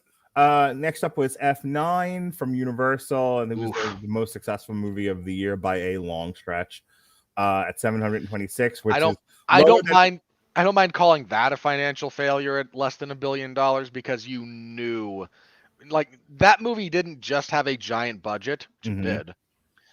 They also delayed since the year of the flood. Like, it's been delayed, and some movies, when they get delayed, the studio is kind of happy to let it just be a delay. Every time they delayed F9, they rebought all of their ad time. Yeah. Like, there were 3 distinct waves of advertisement for that film. It's the same thing with Black Widow, which ended up getting thrown onto Disney Plus. Detective Chinatown came in at 686. Venom: Let There Be Carnage was a big hit for Sony on top of Spider-Man, but with Spider-Man they have to split the funds. Venom they get to keep all of themselves. Sony gets no credit for Spider-Man's success. Of course Absolutely they don't. They get half the largesse. Venom they get to keep the whole thing. And then then they have to make all these different stupid Spider-Man movies of characters that don't deserve their own movies. And Madam Web. And they all fail. Like this is what kills me about that. Venom took off. Venom is the most popular non-Spider-Man character attached to Spider-Man, right? How about a full Sinister Six film? But what about Morbius? How about Black Cat and Silver Sable? No, for God's sake. Get away. Stop it, Amy Pascal. You're a moron. And yet they're gonna keep trying, and we're gonna get a Rhino film, I'm sure. I hope. No, you don't. Even you do not hope for that. Anyway, Godzilla versus Kong, which is at one time one of the highest grosses of the year, but then the rest of the year happened. Came in at 468. Or Godzilla versus Kong, and being thrown directly onto HBO Max. Yeah. Shang-Chi and the Legend of the Ten Rings came in at 432. You know, I'm only saying oof about that because it didn't break 500 million, which I think I think that became a reasonable goal at some point, and falling short of that's a bit of an oof. I want to, because I know this has been a big deal amongst our group of friends. It's been a rather long and just ridiculous part, center topic that we've had. But you know, I think in March, when theaters opened up around the time of Godzilla versus Kong, I said when we were having that argument, because I remember we were just at that point we were talking about WandaVision, and so there was a lot of talk, and I think around then is when they had the first trailer for Eternals, and the contention was nobody knows who the Eternals are, this will bomb. And the counterpoint to that was no one knew who the Guardians of the Galaxy were either, and you see how well that was. And there were large distinctions between the James Gunn directed, popular culture using, hip to be square Guardians of the Galaxy that was right smack dab in the center of the most successful film franchise ever, and the Eternals directed by the sad van lady and with the piano, who the trailer. Look, Eternals was basically the Inhumans. The trailer, as much as I liked it, was like very not Marvel, and no one knew what to make of it. Oh, and by that point, we didn't know the Delta wave was coming. So like every time, so that was, I think, my giant frustration with the Eternals conversation was, in a world with no COVID, when you get to have the momentum of the Marvel Cinematic Universe, which was wildly successful in the face of Endgame and then Spider-Man Far From Home, if Black Widow happens when it's supposed to happen, and then it's followed by the Eternals when it's supposed to happen, and there is no COVID, I don't think it does as bad as it does. But you can't not hold those things against the film and say, oh, it was an utter failure. It didn't capture the spirit of what people like in Marvel movies. It didn't have a fighting chance. Hang on. You made two distinct points there, one of which I'll agree with, one of which I won't. The notion that the Eternals would have done better absent COVID and the giant delays and whatnot and the restructuring of parts of Phase 4 that gave pretty much everything that wasn't Spider-Man just shot it in the head. Okay, not in the head, but it certainly crippled it. Mm-hmm. That's true. I don't think Eternals is ever a $1 billion movie. No, but I think when you and I were having this conversation pre-Delta Wave, what I had said was it probably tops out around Wonder Woman money, which was in the 700 millions. I think I more or less agreed with that. Right. Like pre-COVID, it might be low. Like, I wouldn't have been shocked, and given the response to Eternals, I mean, even absent the issues of COVID, nobody seemed to care for it. I think it's 50-50. It's more 50-50 than you think. Still, if you're a Marvel movie, 50-50 ain't good. No, I don't disagree with that. I think it might have done more the high 600 rather than really getting over the 700 barrier, but that's hang on. Having that's seen the movie and the reaction, I think a fair assessment financially of what it would have made absent COVID is between 500 and 600 million, which is still not great for a Marvel movie. No, that's pretty bad. but it isn't jumping out of the high tower bad either. No, it is only in the context of how badly it derails your momentum, but in terms of pure financial returns. But when you follow it up with Spider-Man Into the Spider-Verse, real live action, and then you follow that up with Doctor Strange Meets the X-Men, you're fine. You can have I'm just warning you. When there's no Marion X-Man to be found in all of Doctor Strange and the Multiverse of Madness, what's your line going to be about that? I'll tell you when I think of it. But okay. I mean, look. Things playing out as they should. No reshoots, no COVID. Everything is where it's supposed to be. By this point, Thor would have happened. We would have been fine. That's true. Yeah. On the original schedule, we would have had Thor. I would have shot someone because I'm pretty sure that's going to be my reaction to that film. So I keep playing with the idea of getting Jeff to contact you to get on one of his podcasts, and I'll tell you why. They recently did a ranking of all the movies, and Alexis was on it. Alexis actually moderated their 97 people that were on there ranking the Marvel movies, and Ragnarok comes up, and everyone's like, "My God, Ragnarok's at Ragnarok's like my top 5. It's the best and everything." And then I can't remember who doesn't like Ragnarok, and Alexis meekly says, "I know someone," and you hear everyone just go, "What?" And I'm laughing hysterically because I've never heard talk about this before, obviously, when we did the podcast and everyone thereafter. And I was like, I need Robert to go on Jeff's podcast and just scream about Ragnarok for an hour, banging a shoe on the desk as you do it. I'm not going to bang a shoe. You are, Khrushchev. You are. No, I will. I don't need to bang a shoe to get across my opinions on that film. But it just cracked me up because you knew your opinion of it was an outlier, but even in the face of such ardent Marvel fanboys, it was like heresy.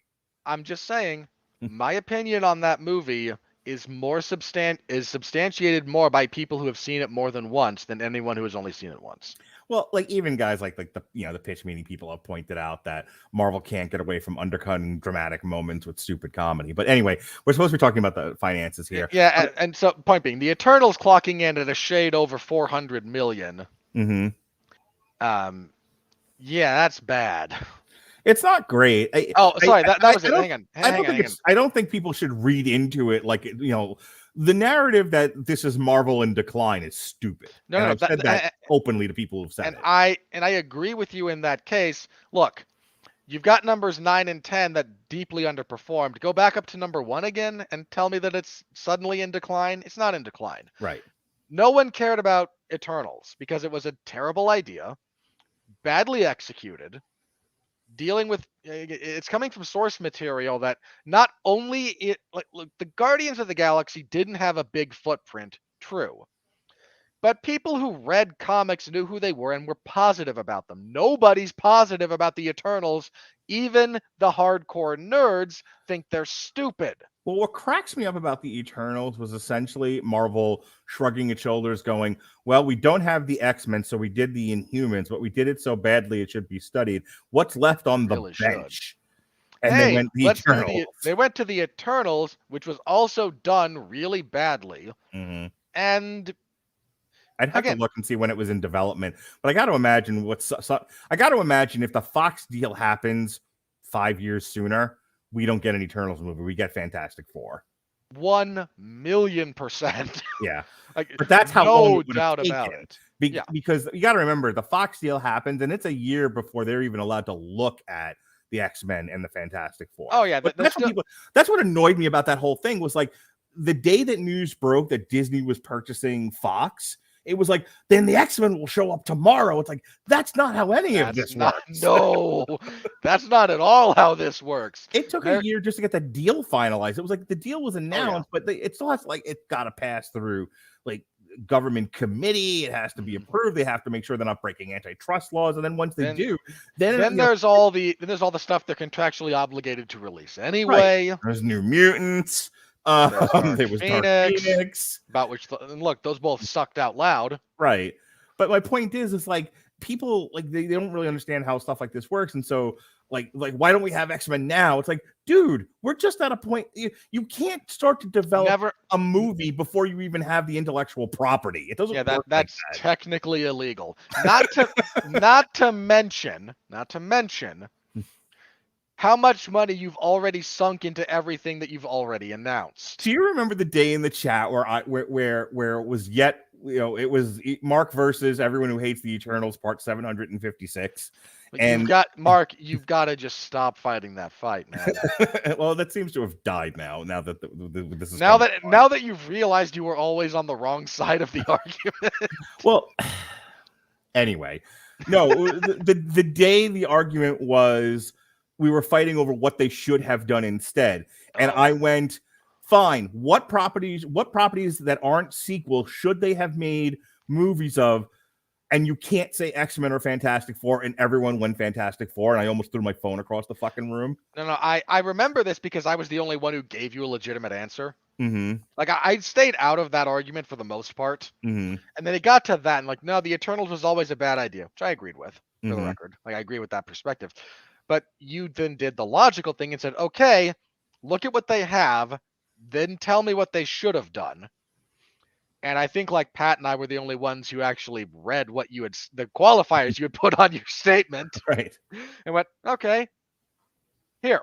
And we gave you reasonable responses. Right. And everybody else went, and everyone else said Fantastic Four, and I went like, nobody listens to Pete, and I walked away to live in the woods deliberately. You took a walk deliberately in the woods. So anyway, moving on. So Dune clocks in at 398 at number 11. Black Widow 379. Speaking of disappointments, at number 12. Oh boy, was it. Free Guy, despite being one of the better movies of this year by all accounts. That's a lie, and you know it. It's 331. A Quiet Place, which I think was one of the few from Paramount that was actually successful for them, came in at 297. That was because they shot it for like $150. Sing 2 apparently did better than Encanto, which has got to be, a spit in the eye for Disney, but only came in at 241. Cruella, which was a giant pile of nothing, and it's getting a sequel anyway, came in at 233. Of course it is. Of course it is. Encanto. And it's going to be structured like The Godfather Part 2, and that's not a joke. That's actually the inspiration they're taking for this. Oy. Encanto came in at 228, but more importantly, we don't talk about Bruno. My Country, My Parents came in at 221, Jungle Cruise at 220, and Raging Fire 205. I'm sad Jungle Cruise didn't really...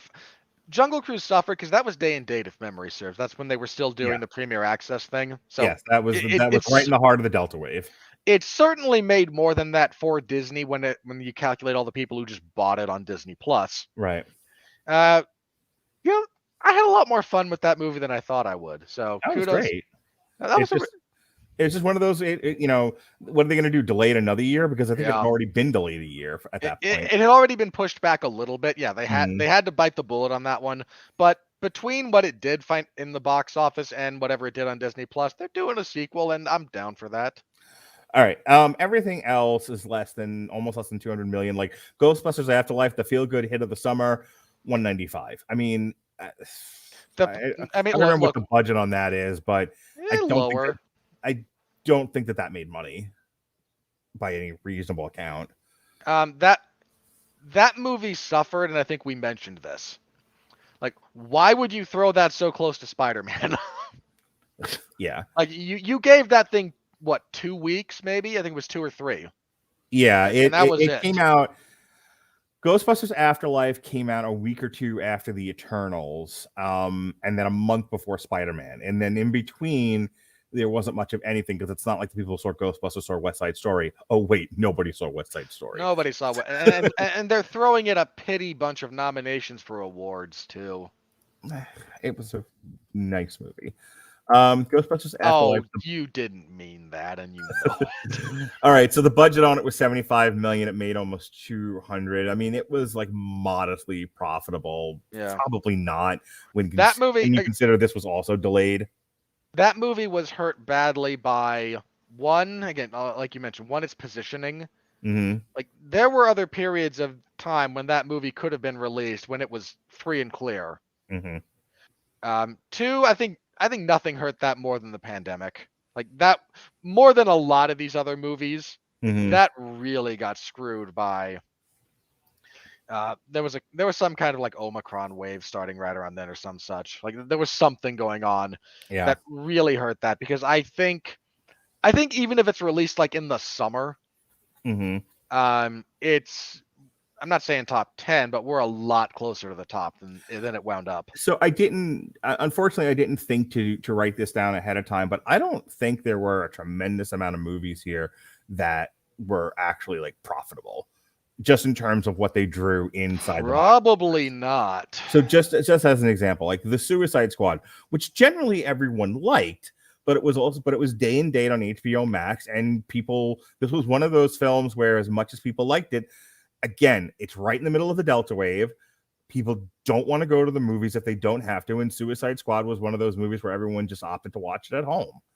Like, and so the narrative that comes out of that is, oh, well, James Gunn made a bomb, except that James Gunn made a perfectly wonderful movie that people by and large enjoyed. It's just, if they have what we learned from this year was, if people have the choice to watch things at home, unless it's Dune, they will absolutely watch it at home. People, I've mentioned this before when we've been talking about movies. Mm-hmm. The art of making a movie that needs to be seen on the big screen is largely lost on most filmmakers these days. It's largely lost on the audience.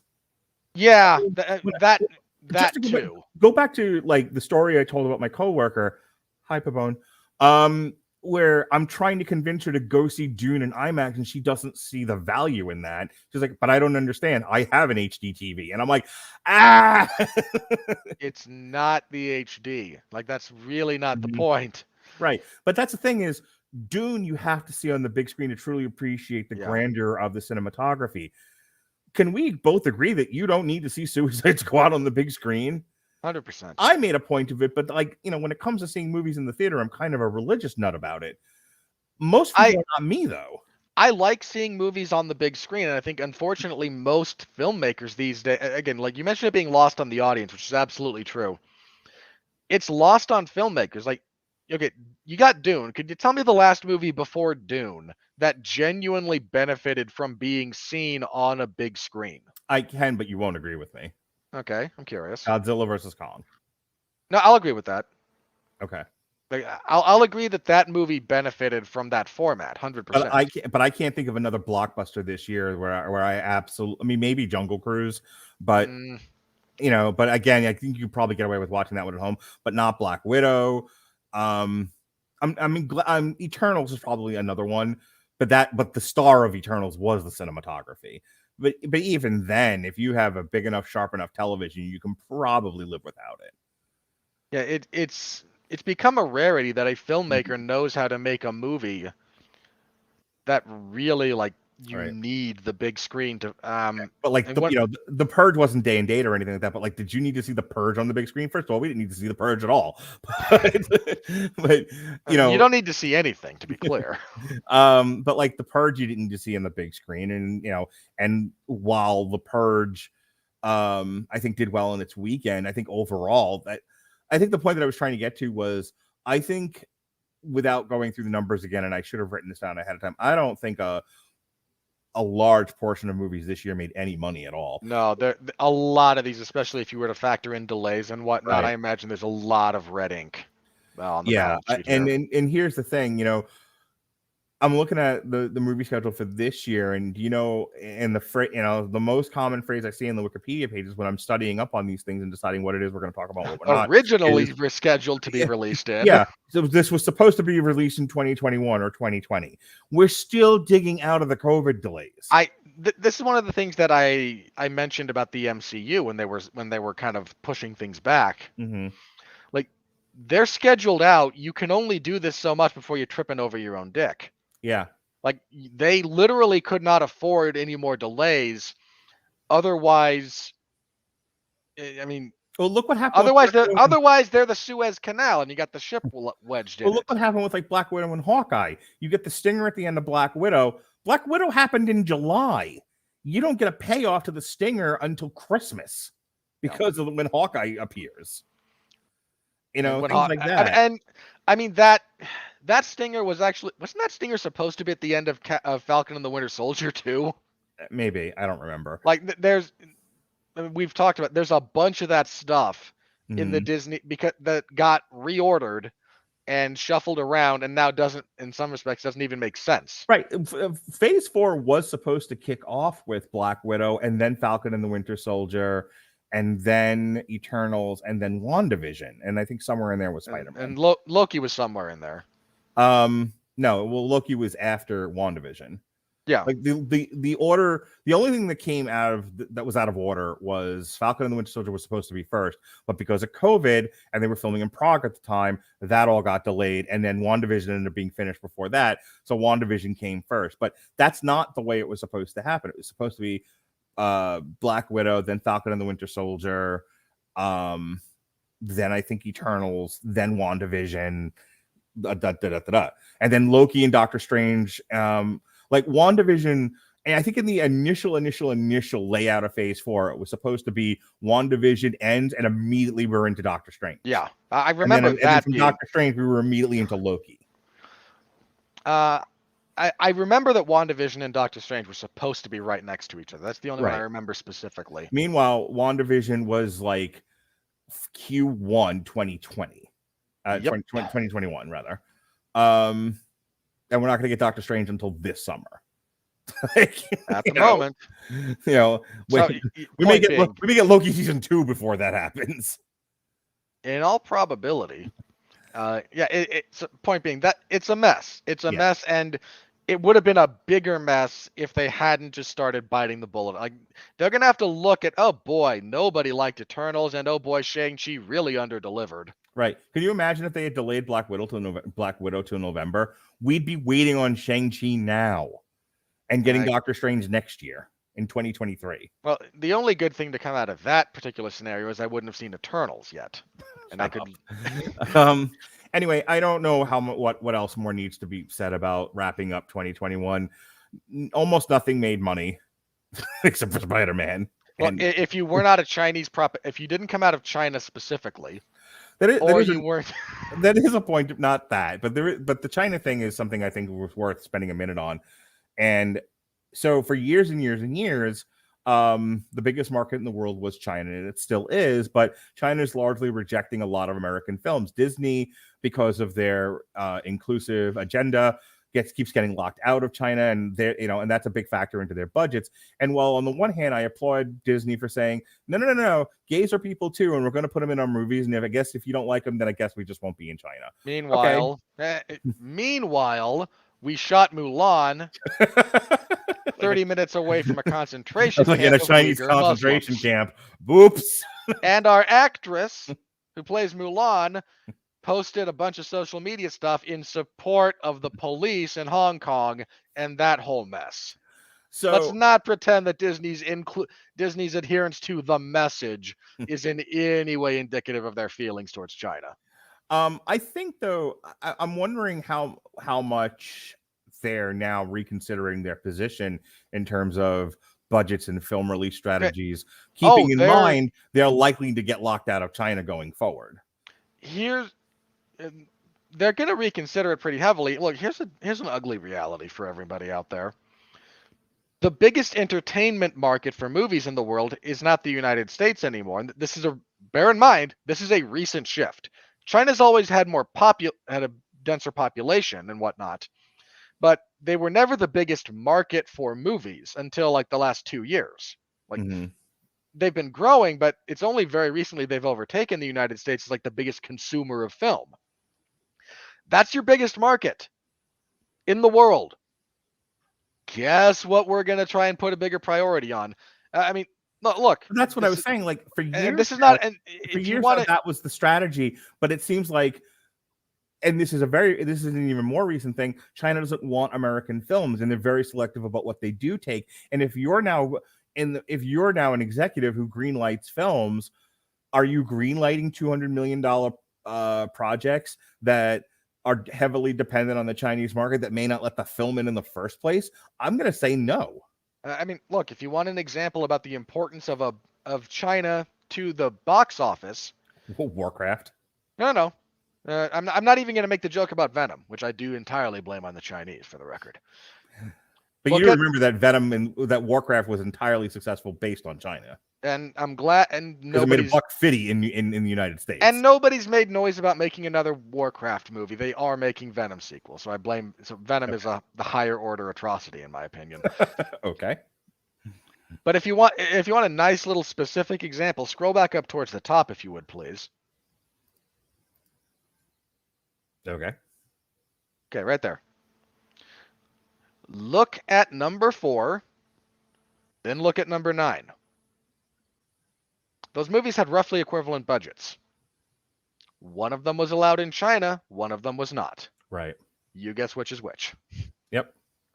No, that's a valid point. That's what I'm saying. Like, we talked a little bit about. I don't think the $200 million movie is utterly gone. I don't think we're like the I don't think there's trends are enough. that Hang on. severe. In that same vein, I think there's a bunch of filmmakers out there right now who don't know how to make a movie for less than that. I certainly know how to make a movie less than 3 hours. I'll tell you that much. I mean, I mean this in all sincerity. If you hired Michael Bay and said, "We're giving you $20 million," Mm-hmm. and that's all you get for your budget, He'd make Tommy Wiseau's The Room, and not pay anyone involved and just keep the $20 million himself. Yeah. I think the sum total of this is there was a lot of noise coming out of the trades, and this is something I monitor very closely. I watch for it on Twitter. Which, the irony of my Twitter feed is when I'm looking for news about movie releases and budgets and finances, whatever, all I get are pictures of girls' body parts. When I'm looking for pictures of girls' body parts, all I get is Hollywood news. You need to curate your follows better. It's just, it's the worst thing is I'm like at work. I'm like, hey, what's going on Twitter? What's going on in Hollywood news? Vagina. Oh, God damn it! Sub to my OnlyFans. It's currently 30% off. I'll be your online girlfriend. No, I don't want this. Go away. Then later on, like, all right, let's look for girls' vaginas. This movie's been delayed. God damn it! It's not the only thing being delayed. Hang on. God damn it! I'm not prepared. I'm not prepared for your funny. All righty. No regrets. All right, I think we're done here. So 2021, giant dumpster fire of a year in terms of movie financials, unless you're Spider-Man or a Chinese propaganda piece.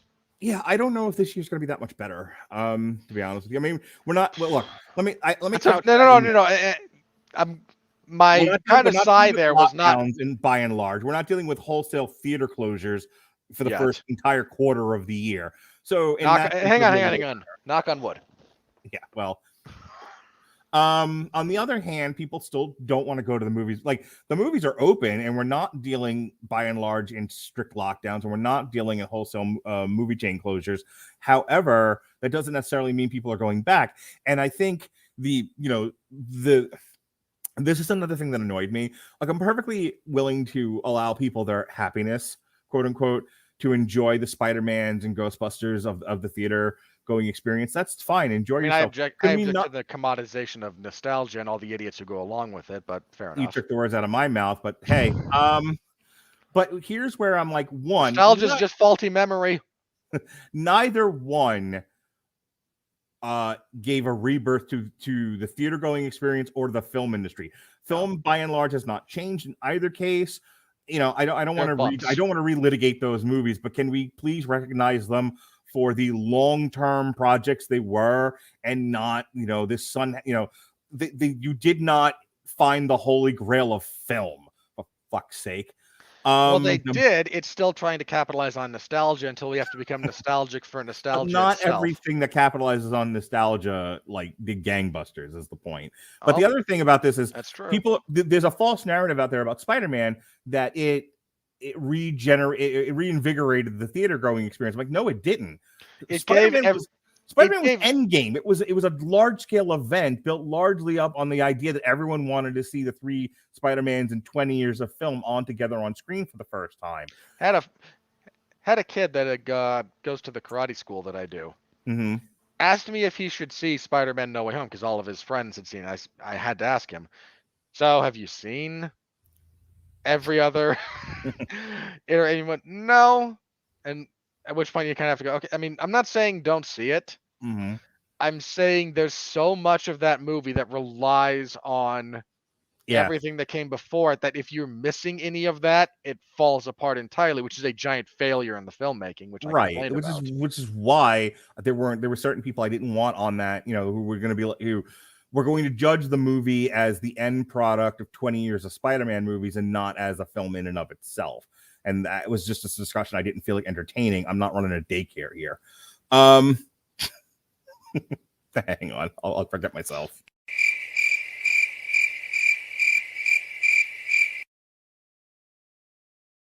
And I have no friends.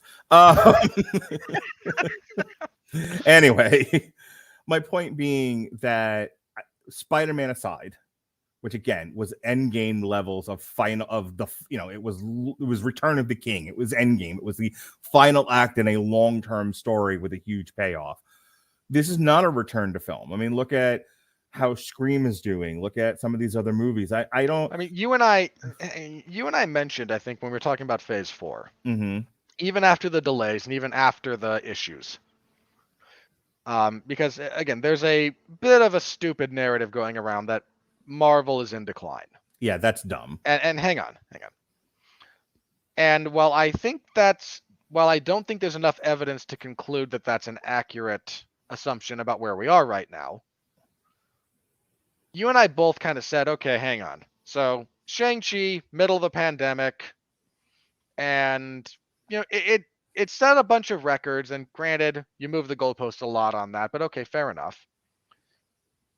Look, Mark's joking aside, and some of the people who have an irrational dislike of the Eternals to begin with aside, we all knew that was at a bare minimum a long shot, right? Sure. You and I both kind of said that the real sort of canary in the coal mine here, it's not Eternals, it's not even Spider-Man, it's going to be Doctor Strange. Right. Like, that's the one that we have to pay attention to figure out, okay, where are we here really? Last year, or this past year, 2021, it was Godzilla versus Kong was like, let's see where we are with theater going. But it was a little unfair because like they had just ended the lockdown in Los Angeles and New York at that time. Yeah. Weeks away from, like, barely. Yeah. So this year, I think the canary in the coal mine, at least the first one we're going to see, the first goalpost that we can kind of test where we are with a return to theater going by in large numbers to where we're talking about real money again and not the latest loss, is going to be the Batman. Now, I don't want to get into a debate with you about whether or not it's going to be $1 billion. That's kind of a whole other conversation. But I think Batman is a really good Isn't that day and date? Take the temperature of what's going on with theater going. Yeah, isn't Batman day and date, or were they ending that after? No. Okay. No, that was a 1-year thing, and I think I just couldn't remember it. I couldn't remember. I knew they were cutting it off soon. I couldn't remember the exact date. I didn't remember if it was. It ended with the Matrix vagina. A lot of things ended with the Matrix Resurrections. All right. And when I say the Matrix vagina, that means we're done with this segment. So let's move on to the critical review.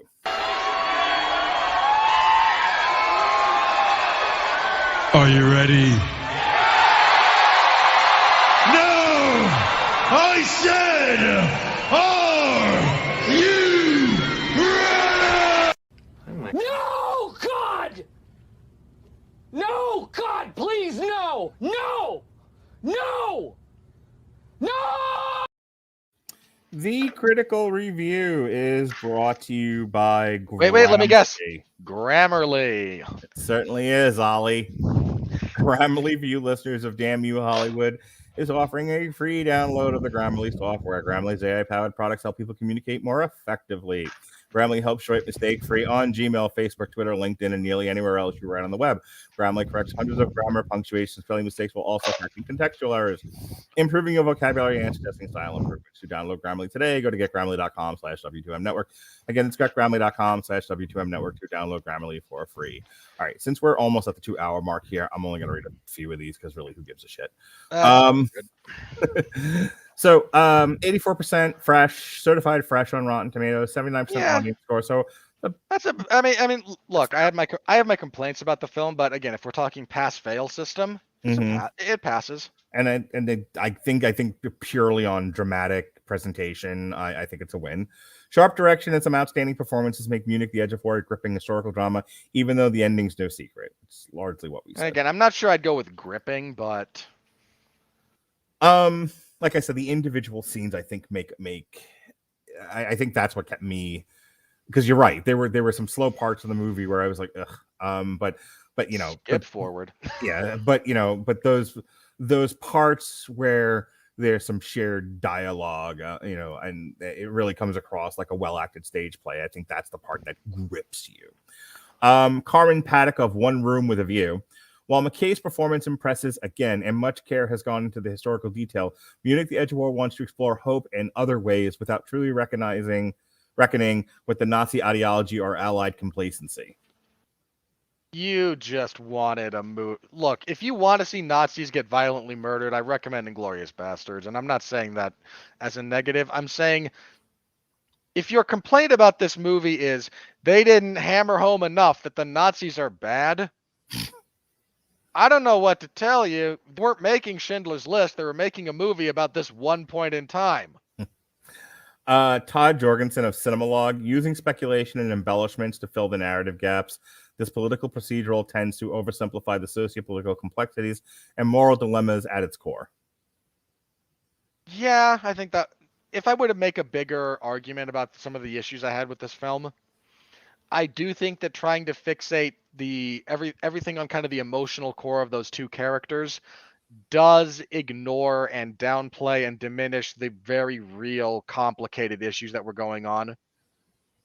I think that's fair. Simon Abrams of RogerEbert.com, top critic. Munich, Edge of War starts off as a prim spy thriller and ends as an insufferable civics lesson. Yeah, this movie struggles hard on the landing. I mean, we both agreed with that. Let's see here. I'm going to do one or two more of these.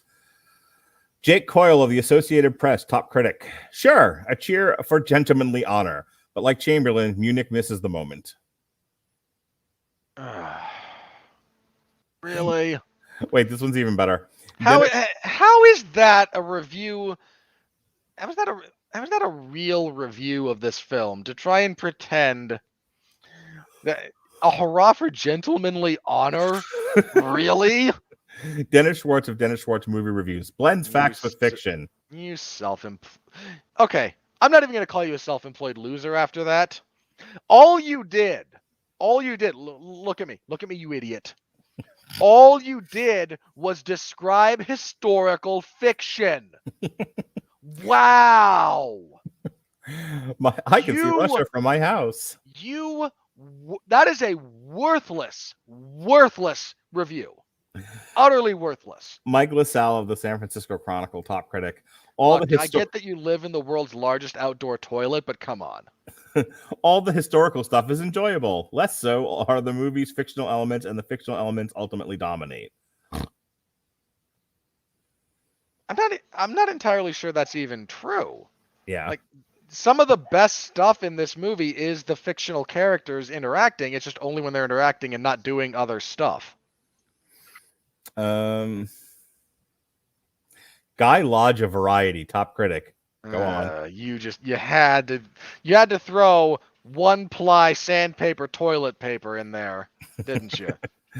Unavoidably sapped of tension by our knowledge of precisely what happened next, though it's gripping enough on an in-the-moment basis. It's really not. Like, this is my biggest gripe, I think, with some of these takes. I'm not going to tell you that there's not scenes that are good. There are.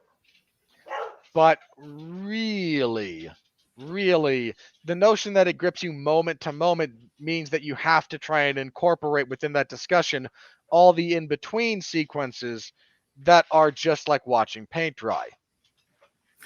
All right, folks, that is our year-end review and our review of Munich, The Edge of War. I hope you enjoyed... Variety continues to be useless. I hope you enjoyed our revisitation of the Eternals for the 86 millionth time. That was the last time until we get the sequel that I hope never gets made. All right, so next week, Robert has the week off to go do other things, to explore the life fantastic, to get to know his damn self and be naked, whatever it is he wants to do. He doesn't have to hear from me. I won't bother him at all. Those are the two things you came up with, huh? So instead, I will be joined by Alexis Haina. We will be doing a triple feature of black and white Oscar bait, starting with Belfast, which will most likely, at the very least, be nominated, will most likely win Best Picture. And then Passing from Netflix and Come On, Come On, starring Joaquin Phoenix. So if you like hoity-toity film, black and white autistic film, then come join Alexis and I as we ascend and talk about these art pieces. Belfast, Passing, and Come On, Come On. Well, look, Belfast, I've heard a lot of really good things about, and I've debated. I haven't been able to find it yet, so I'm probably gonna wait for it to stream somewhere because I missed its theatrical run. Mm-hmm. But that I've heard good things about. 2 weeks from tonight, Robert and I will be doing Moonfall from Roland Emmerich. You're going from the hoitiest of toitiest to Moonfall. Oh, I already have my tickets for that. I cannot wait. Well, look, you can take that whiplash. I believe in you. Oh, are you kidding me? Moonfall is the one I've been looking forward to this quarter. Look, here's my only gripe with this, with Moonfall. Don't try and sell me on that as an attractive cast. Just don't. Okay. Don't do it. It's not a good-looking cast. The following week, myself, Jason Teasley, and Robert Winfree will be reviewing The Devil's Light because God hates me. And then Alexis Hana, making her one-time appearance for the month of February on Damn You Hollywood, will be joining Robert and I as we talk the video game adaptation starring Spider-Man and Mark Wahlberg, Uncharted. Oh, I'm still so torn on that. Like, I want to be excited about it. I love those games. Like, if you're like me and you love Indiana Jones, those games, that quadrilogy of games from Naughty Dog, are the true successors to everything that makes Indiana Jones great. That's what you've been telling me. Speaking of, I have no friends. One time, a bunch of people argued with me about watching The Big Bang Theory, and I got so mad about it. I made my wife do a podcast where we talked about the virtues of The Big Bang Theory, and they made fun of everyone that told me I shouldn't watch it and I should watch it. It's a very short show. There's no virtues to The Big Bang Theory. It's an hour long, and I call my wife Milky, and we can hear my son fart at the end of it. He was a month old at the time. Your son gave the only appropriate review of that show. Anywho, so we re-aired that yesterday just for fun and profit. And then in the evening, speaking of Oscar bait, Ronnie Adams and I reviewed The Power of the Dog, of which my wife's 5-second review of this is, I can't believe you actually made me watch a movie with gay cowboys eating pudding. That's my wife, y'all. There's no pudding to be had in that movie. There are, you don't know what they were eating. We do, however, see a lot of gay cowboys. There's a lot of gay cowboy in that movie. The French Dispatch, speaking of gay cowboys, and Cop Shop, of which there were no gay cowboys. Cop Shop I was kind of interested in. I never got around to seeing it, but have you seen it yet?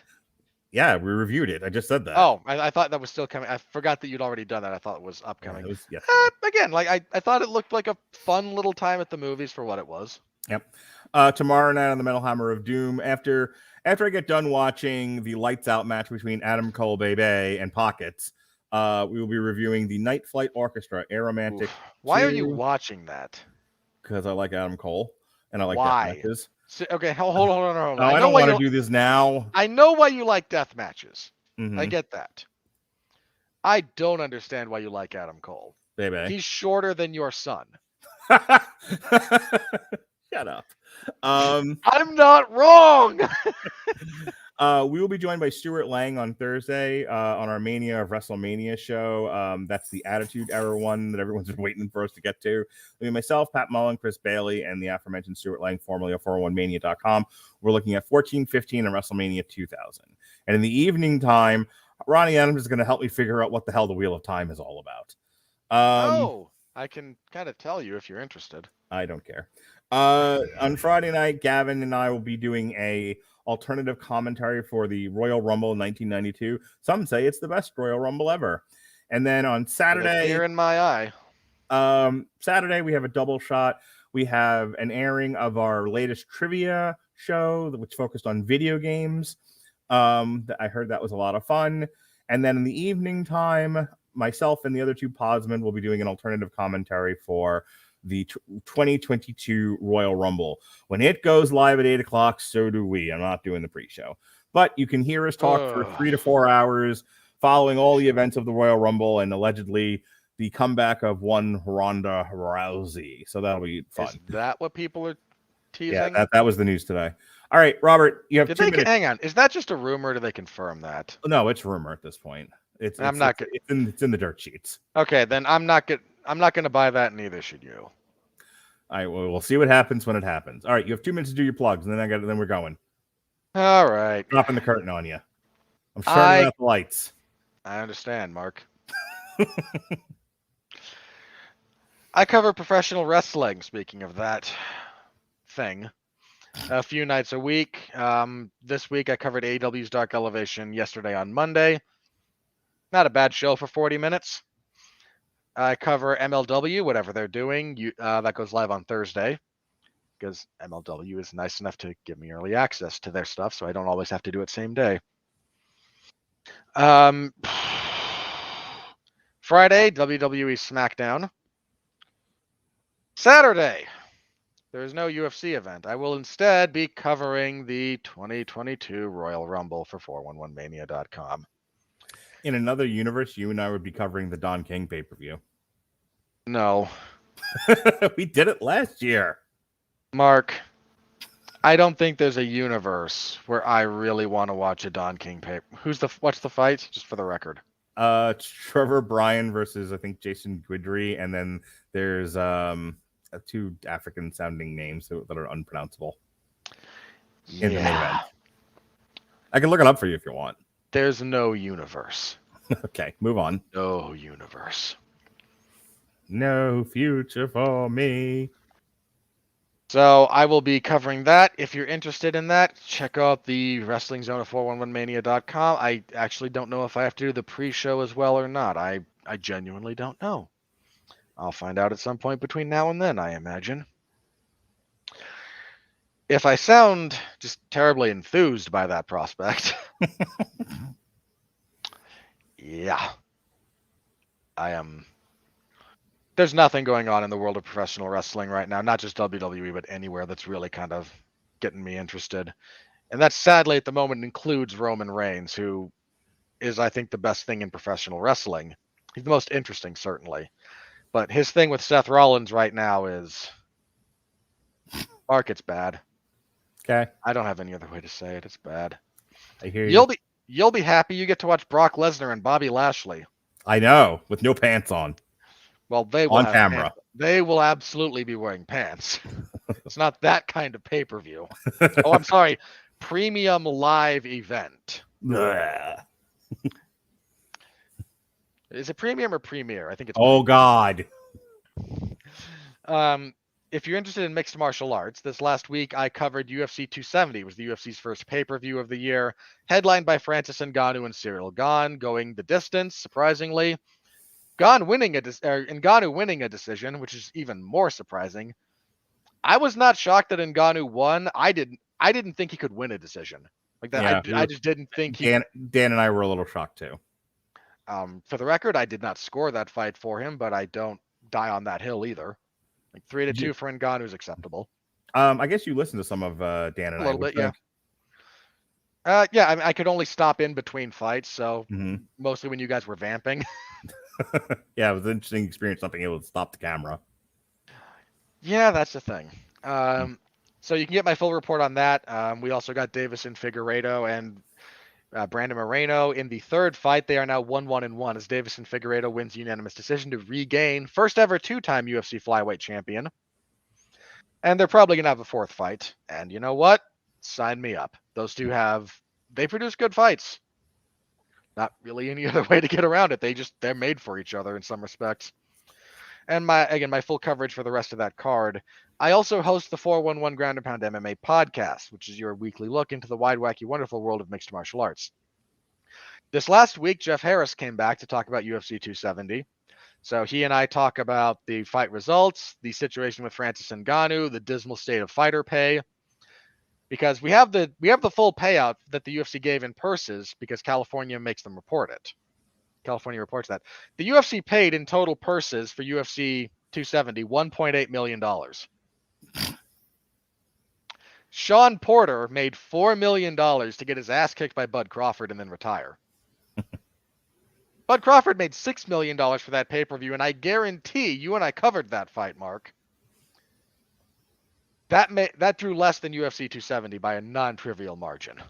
Allegedly, they offered Anthony Joshua 15 million pounds to step aside so Alexander Usyk could fight Tyson Fury. He is apparently seriously considering it. And for the record, I think he should take that, work on your boxing, because as it stands, Usyk beats you again the same way, and you've got no hope against Fury. So I just want to remind everybody that that 15 million is 14 million more than 1 million. That is true. And Tyson Fury made $30 million to fight Deontay Wilder the third time. And Francis Ngannou got 600,000. If you're wondering why he's probably leaving, hang on.